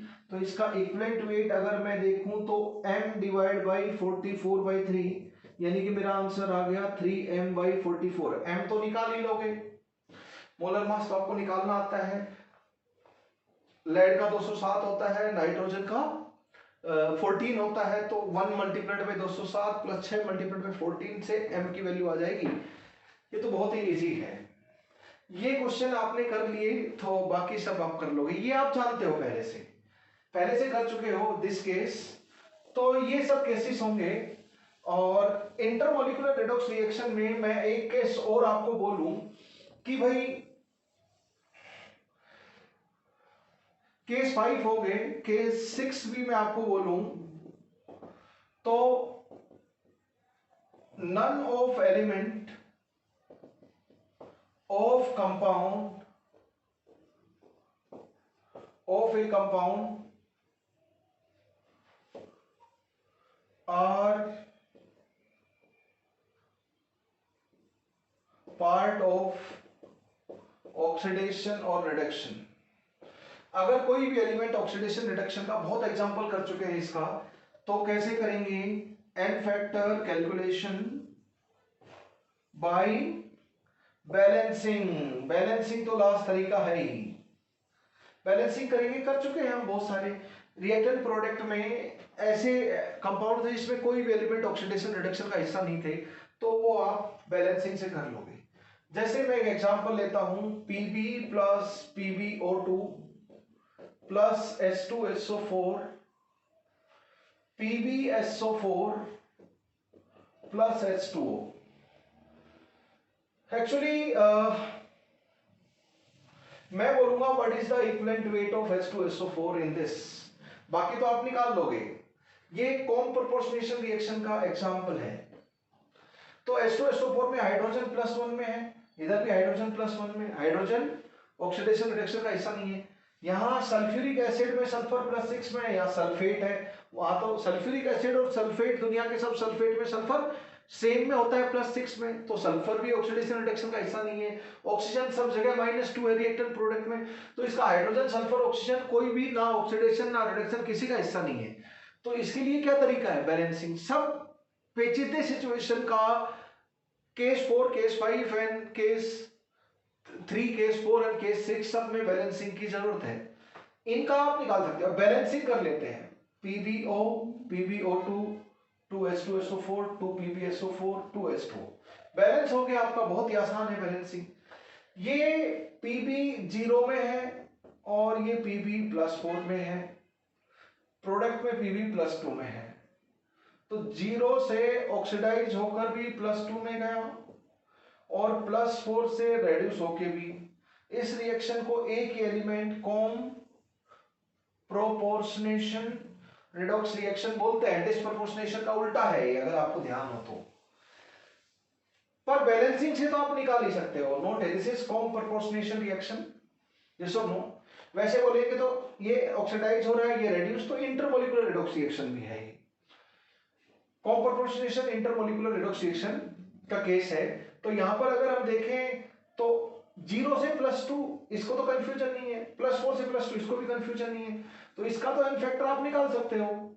ऑक्सीडेशन हाफ और रिडक्शन हाफ में क्या हो जाएगा, एन फैक्टर इसका तो 2 हो गया 0 से +2, इसका भी एन फैक्टर 2 हो गया क्योंकि +4 से +2 2 है इसका। इनको तो कंफ्यूजन नहीं है, लेकिन PbSO4 को कंफ्यूजन है। क्यों? कि +2 बोलता है कि मैं 0 की पैदाइश हूं या +4 की, दोनों की हूं। तो अब कंफ्यूजन है किससे कितना आया। तो इसके लिए बैलेंसिंग की जरूरत है, इसलिए बैलेंस। पर बैलेंसिंग आ गई तो आप सबका निकाल सकते हो। एक का निकल गया, मान लो इसका निकल गया, इसका तो आसान है क्योंकि बाप को बेटे के बारे में कंफर्मेशन है। तो इन दोनों का तो बहुत ही आसान है, जिसका सबसे आसान हो वो निकाल लो बैलेंसिंग के बाद, और बाकी सबका तो निकल ही पड़ा है। 1 multiplied by 2 2, 1 multiplied by 2 2, 2 multiplied by 1 करें 2, बताओ 2 मल्टीप्लाइड बाई क्या करें, 2 मल्टीप्लाइड बाई, तो एन फैक्टर इसका क्या है, equivalent weight of H2SO4 in this reaction, molecular weight divide by 1 और डिवाइड बाई 2, 1 98 बाई 1 यानी कि 98 ग्राम पर इक्विवेलेंट आपका आंसर है। अब बच्चे क्या करेंगे, बच्चे तुरंत ये सोचेंगे अच्छा H2SO4 एसिड है, एसिड है तो 2 एचाइन देता है भाई साहब H2SO4, तो एन फैक्टर 2 हो गया। तो क्या हो गया इक्विवेलेंट वेट 98 बाई 2। अरे भाई वो जब एसिड के रूप में काम करे तब है, जब बेस के साथ रिएक्शन करिए तो रेडॉक्स रिएक्शन का हिस्सा है। यहां पे वो नंबर ऑफ एचाइन कितना दे रहा है एसिड, वो काम नहीं हो रहा है, वो काम नहीं हो रहा है। ये रिएक्शन एक लेड स्टोरेज बैटरी होती है।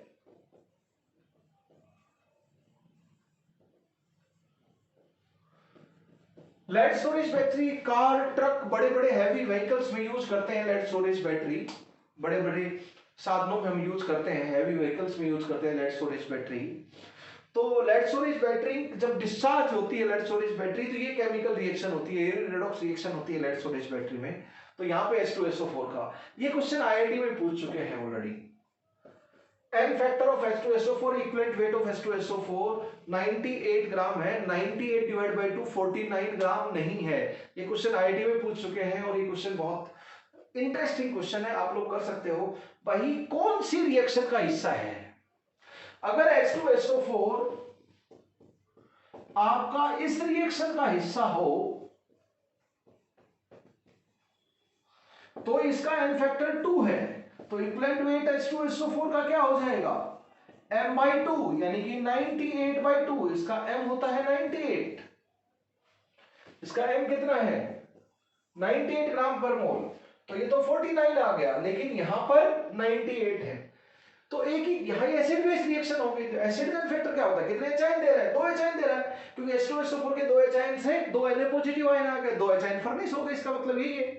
तो यहां पे नंबर ऑफ एचाइन वाली डेफिनेशन लगाएंगे तो फैक्टर 2, यहां पे number of electron on an average, but यहां पे रेडॉक्स रिएक्शन का हिस्सा है तो इलेक्ट्रॉन वाला 2 इलेक्ट्रॉन है, तो सबको 2 बनाने की कोशिश करेंगे, यानी एक का एन फैक्टर निकाल लो बैलेंसिंग से बाकी सबका। तो रेडॉक्स रिएक्शन में ऐसे केमिकल स्पीसीज जैसे H2HN जिसका कोई भी एलिमेंट ना ऑक्सीडेशन का हिस्सा है, हाइड्रोजन ऑक्सीजन ना ऑक्सीडाइज हो रहे ना रिड्यूस हो रहे इस रिएक्शन में, ना ऑक्सीडेशन का हिस्सा है ना रिडक्शन का हिस्सा है, तो हम एन फैक्टर कैसे निकालेंगे, हम लोग एन फैक्टर बैलेंसिंग से निकालेंगे। रेडॉक्स रिएक्शन में वो रिएक्टेंट प्रोडक्ट जो ऑक्सीडेशन रिडक्शन का हिस्सा नहीं है, केस 6 में हमने देखा, तो उनका एन फैक्टर हम बैलेंसिंग से निकालेंगे। कैसे निकालेंगे? बैलेंसिंग से निकालेंगे, क्योंकि वो रेडॉक्स रिएक्शन का हिस्सा है। तो एचाइल एसिड का एन फैक्टर की डेफिनेशन नहीं लगेगी, क्योंकि ये रेडॉक्स रिएक्शन है। ठीक है, बस 6 केसेस हो गए इंटरमोलिकुलर रेडॉक्स रिएक्शन के, 6 केसेस हो गए। अब दूसरा है हमारा intramolecular redox reaction, intramolecular redox reaction.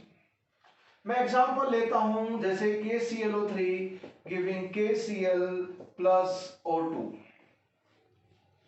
इसमें देखो बच्चों, पोटासियम +1 में, यहाँ पे +5 में क्लोरीन, यहाँ से क्लोरीन -1, ऑक्सीजन -2 में है इधर, और इधर ऑक्सीजन 0 है।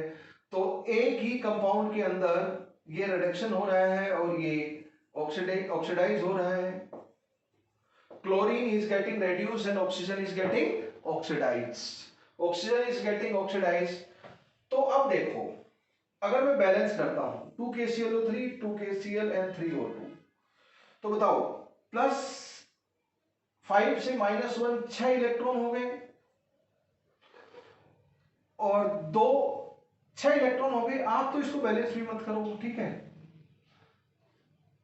एक क्लोरीन हो गया, ऐसे कर दो, और 3/2 O2, चलो इस तरह बैलेंस कर लो, एक रखते हैं इसका। तो एक KClO3 से इलेक्ट्रॉन गेन तो रिडक्शन में हो और इलेक्ट्रॉन लॉस ऑक्सीडेशन में हुए। तो कितने से इलेक्ट्रॉन ऑक्सीडेशन नंबर कितने से घटा? 6 से घटा एक क्लोरीन का। 3 ऑक्सीजन, एक मॉलिक्यूल में 3 ऑक्सीजन है, तो -2 से 0, 2 से ऑक्सीडेशन नंबर बढ़ा, लेकिन 3 ऑक्सीजन है, तो एक मॉलिक्यूल से 6 से ऑक्सीडेशन नंबर बढ़ा।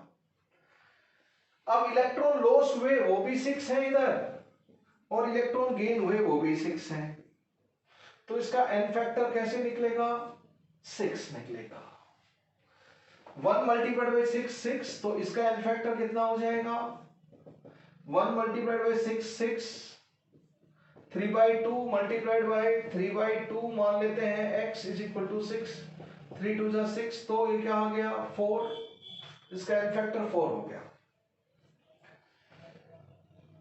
ये तो बैलेंसिंग से आपने निकाल लिया, और इंटरमोलिकुलर रेडॉक्स रिएक्शन की बैलेंसिंग कुछ है ही नहीं, ये तो आपने बैलेंसिंग से निकाल दिया। लेकिन जब मैंने अभी तक क्या बोला कि एक मॉलिक्यूल के अंदर एक एलिमेंट या ज्यादा एलिमेंट कोई भी हो रहे हो, पर क्या तो सिर्फ ऑक्सीडाइज होंगे या सिर्फ रेड्यूस होंगे, ऐसा केस की बात ही नहीं की। इंटरमोलिकुलर रेडॉक्स रिएक्शन के 6 केसेस मैंने बात की, इंटरमोलिकुलर रेडॉक्स रिएक्शन के एन फैक्टर कैलकुलेशन के 6 केसेस की मैंने बात की। किसी में मैंने ऐसी बात नहीं की कि सेम मॉलिक्यूल में ऑक्सीडेशन और रिडक्शन दोनों हो रहा है, नेवर, क्योंकि वो इंट्रामोलिकुलर डिस्प्रोपोर्शनेशन में फॉल करते हैं केस, इसलिए यहां पर इन केस की बात कर रहे हैं। तो ये एन फैक्टर 6, तो क्या तो ऑक्सीडेशन वाला ही देखो पर मॉलिक्यूल कितना ऑक्सीडेशन नंबर बढ़ा या कितना ऑक्सीडेशन नंबर घटा, या कितने इलेक्ट्रॉन पर मॉलिक्यूल लॉस हुए 6, कितने पर मॉलिक्यूल गेन हुए 6, तो बस एक देख लो, है ना। तो इसके लिए for intramolecular redox reaction, intramolecular redox reaction में उसी मॉलिक्यूल के अंदर ऑक्सीडेशन रिडक्शन दोनों होता है, कुछ एलिमेंट ऑक्सीडाइज होते हैं और कुछ दूसरे एलिमेंट जनरली रेड्यूस होते हैं। सेम एलिमेंट भी हो सकता है जो डिस्प्रोपोर्शनेशन में, दोनों में डिफरेंस क्या है हमने बात की थी। Intramolecular redox reaction n factor of reactant is calculated, जो रेडॉक्स रिएक्शन में जा रहा है वो, जैसे यहां पर is calculated considering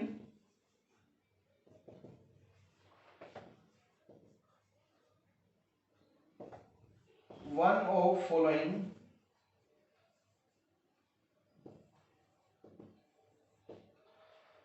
first, number of electrons lost per molecule और आयन, ठीक है, और नंबर ऑफ इलेक्ट्रॉन गेन्ड पर मॉलिक्यूल और आयन, दोनों में से कोई भी एक, 6 इलेक्ट्रॉन लॉस हुए 6 इलेक्ट्रॉन गेन, तो कोई भी एक, या बैलेंसिंग तो अल्टीमेट तरीका है ही है, वो तो रामबाण है, वो तो लॉ ऑफ इक्विवेलेंस है। तो ए कंसीडर करोगे तो इंटरमोलिकुलर रेडॉक्स रिएक्शन की बस इतनी ही बात है। जैसे एक एग्जांपल और ले लूं, इंटरमोलिकुलर अमोनियम डाइक्रोमेट को अगर मैं हीट करूं तो N2 plus Cr2O3 plus H2O मिलेगा। अब इसको तोड़ लो अलग, ये अमोनियम आयन है और ये डाइक्रोमेट आयन है, केमिस्ट्री अच्छी समझनी है तो यहां +6 है और यहां पे नाइट्रोजन -3 है।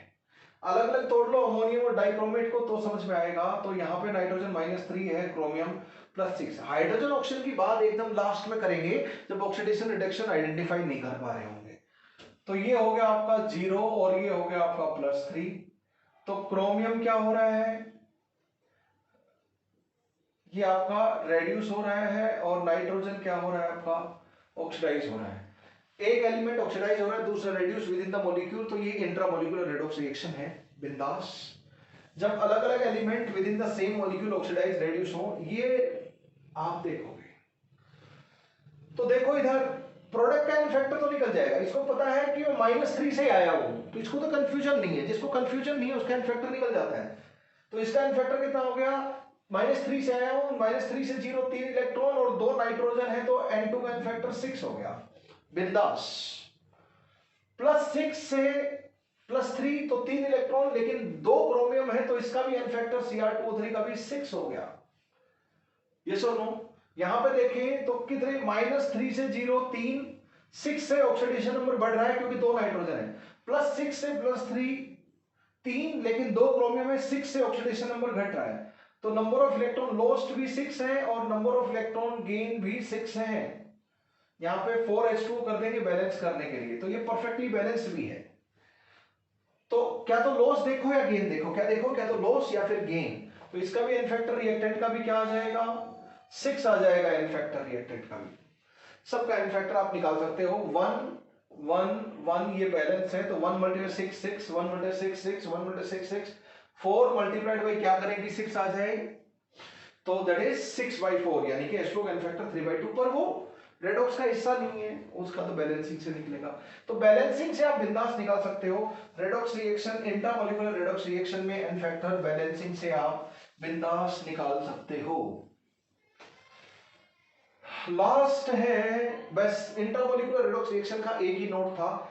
अब एन फैक्टर कैलकुलेशन में रेडॉक्स रिएक्शन का लास्ट केस हमारा बच गया, फॉर डिस्प्रोपोर्शनेशन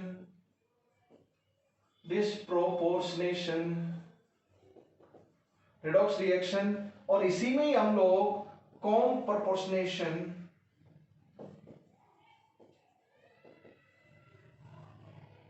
रेडॉक्स रिएक्शन की भी बात कर लेंगे ऑल्सो, है ना।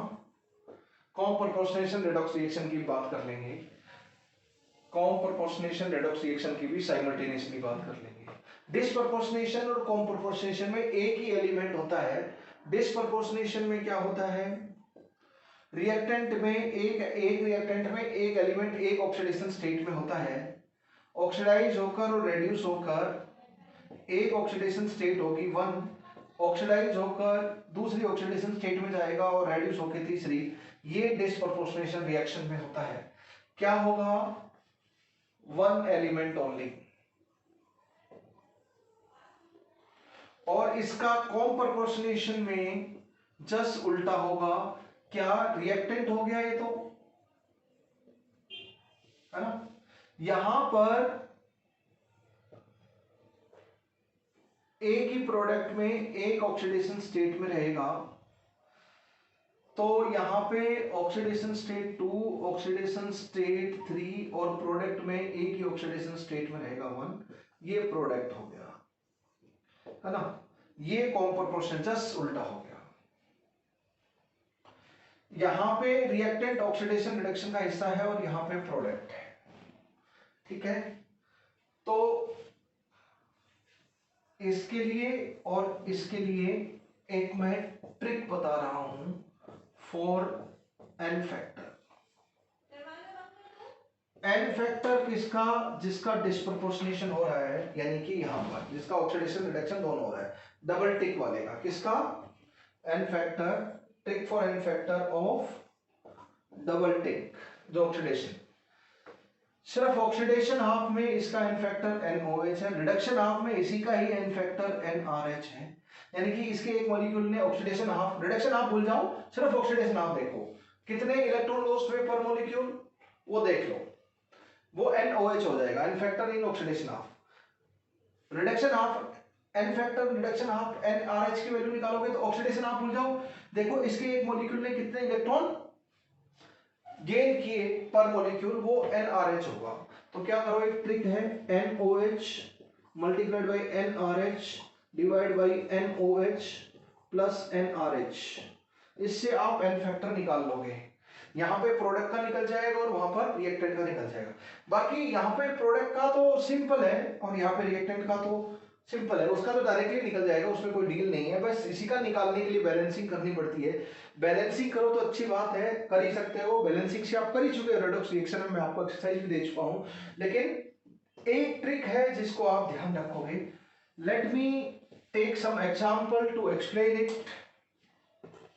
ठीक है, कुछ एग्जांपल ले लेते हैं। इस ट्रिक को आपको MML करना है, किसके लिए, यहाँ पे रिएक्टेंट के लिए है और यहाँ पे प्रोडक्ट, जो ऑक्सीडेशन रिडक्शन दोनों का हिस्सा है, जो रेड्यूस होकर भी आ रहा है और ऑक्सीडाइज होकर भी आ रहा है, उसी के लिए है। एन ऑक्सीडेशन का एन फैक्टर सिर्फ रिडक्शन का n factor divide by oxidation plus reduction का एन फैक्टर का समेशन। डायरेक्टली आप इस ट्रिक से निकाल सकते हो।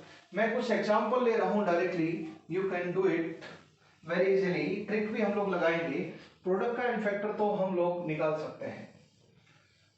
कॉम्प्रपोर्शनेशन और disproportionation, calculate equivalent weight of underline chemical species. ठीक है, सबसे पहला क्वेश्चन, Br2 प्लस NaOH, बताओ हॉट एंड कॉन्सेंट्रेटेड में Cl2 Br2 I2 किस में रेड्यूस हो गए जाते हैं, हैलाइड में, और ऑक्सीडाइज होके किस में जाते हैं, हैलेट में। होपफुली यू रिमेंबर इट, ध्यान होगा आपको शायद। ठीक है, तो इसका एन फैक्टर निकालना है, इसका निकालना है और इसका निकालना है। इसी को ही आयनिक फॉर्म में हम लिख सकते हैं, Br2 OH ion, Br negative and BrO3 negative, है ना। इसी को अगर आप देखोगे तो ये हो जाएगा आयनिक फॉर्म में, same reaction in ionic form में। तो आपको एन फैक्टर आपको इनका निकालना है। एक एग्जांपल मैं देता हूं, अभी मैं समझाता हूं, बाकी अभी आपको ट्राई करना है। तो देखो, इधर क्या है, ये -1 है, इधर क्या है, ये +5 है, और इधर क्या है, 0 है। तो रिएक्टेंट साइड ब्रोमीन 0 में है, ऑक्सीडाइज होके किस में गया, +5 में गया, और रिड्यूस होके किस में गया, एक प्रोडक्ट में -1 में गया। तो ये डिस्प्रोपोर्शनेट हो रहा है। इसको पता है, -1 वाले ब्रोमीन को पता है कि मैं 0 की ही पैदाइश हूं, तो इसको कंफ्यूजन नहीं है। बताओ, -1 0 से आया तो एक इलेक्ट्रॉन, तो NaBr में एक ब्रोमीन है तो एन फैक्टर एक ही हो जाएगा, एक इलेक्ट्रॉन एक्सचेंज करके आ रहा है। बताओ, +5 को पता है कि मैं 0 की हूं पक्का, कोई कंफर्मेशन की कोई कंफर्मेशन, बिंदास कंफर्मेशन है। और जहां बेटे को बाप के बारे में कंफर्मेशन है तो प्रॉब्लम ही नहीं। तो +5 0 से आया और एक ही ब्रोमीन है इधर, तो एन फैक्टर 5 ही रहेगा, 5 - 0। लेकिन इस बाप से पूछो तो भाई ये मेरा बेटा है, वो मेरा बेटा है, दोनों ही हैं।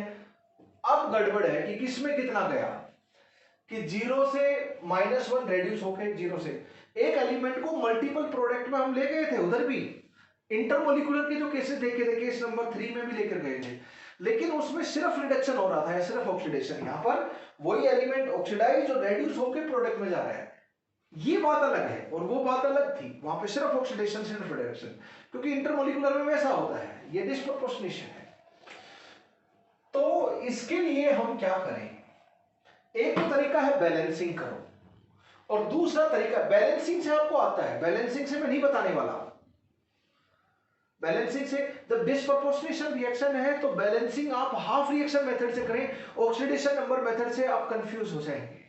तो disproportionation reaction better do balancing by half reaction method, oxidation half अलग, रिडक्शन हाफ अलग, और फिर तीनों कंडीशन चेक करें, balancing of atom, balancing of charge and कुछ भी कोफिशिएंट में कॉमन नहीं हो। Okay, light has gone, let us stop here. Thank you very much. जय हिंद, जय भारत।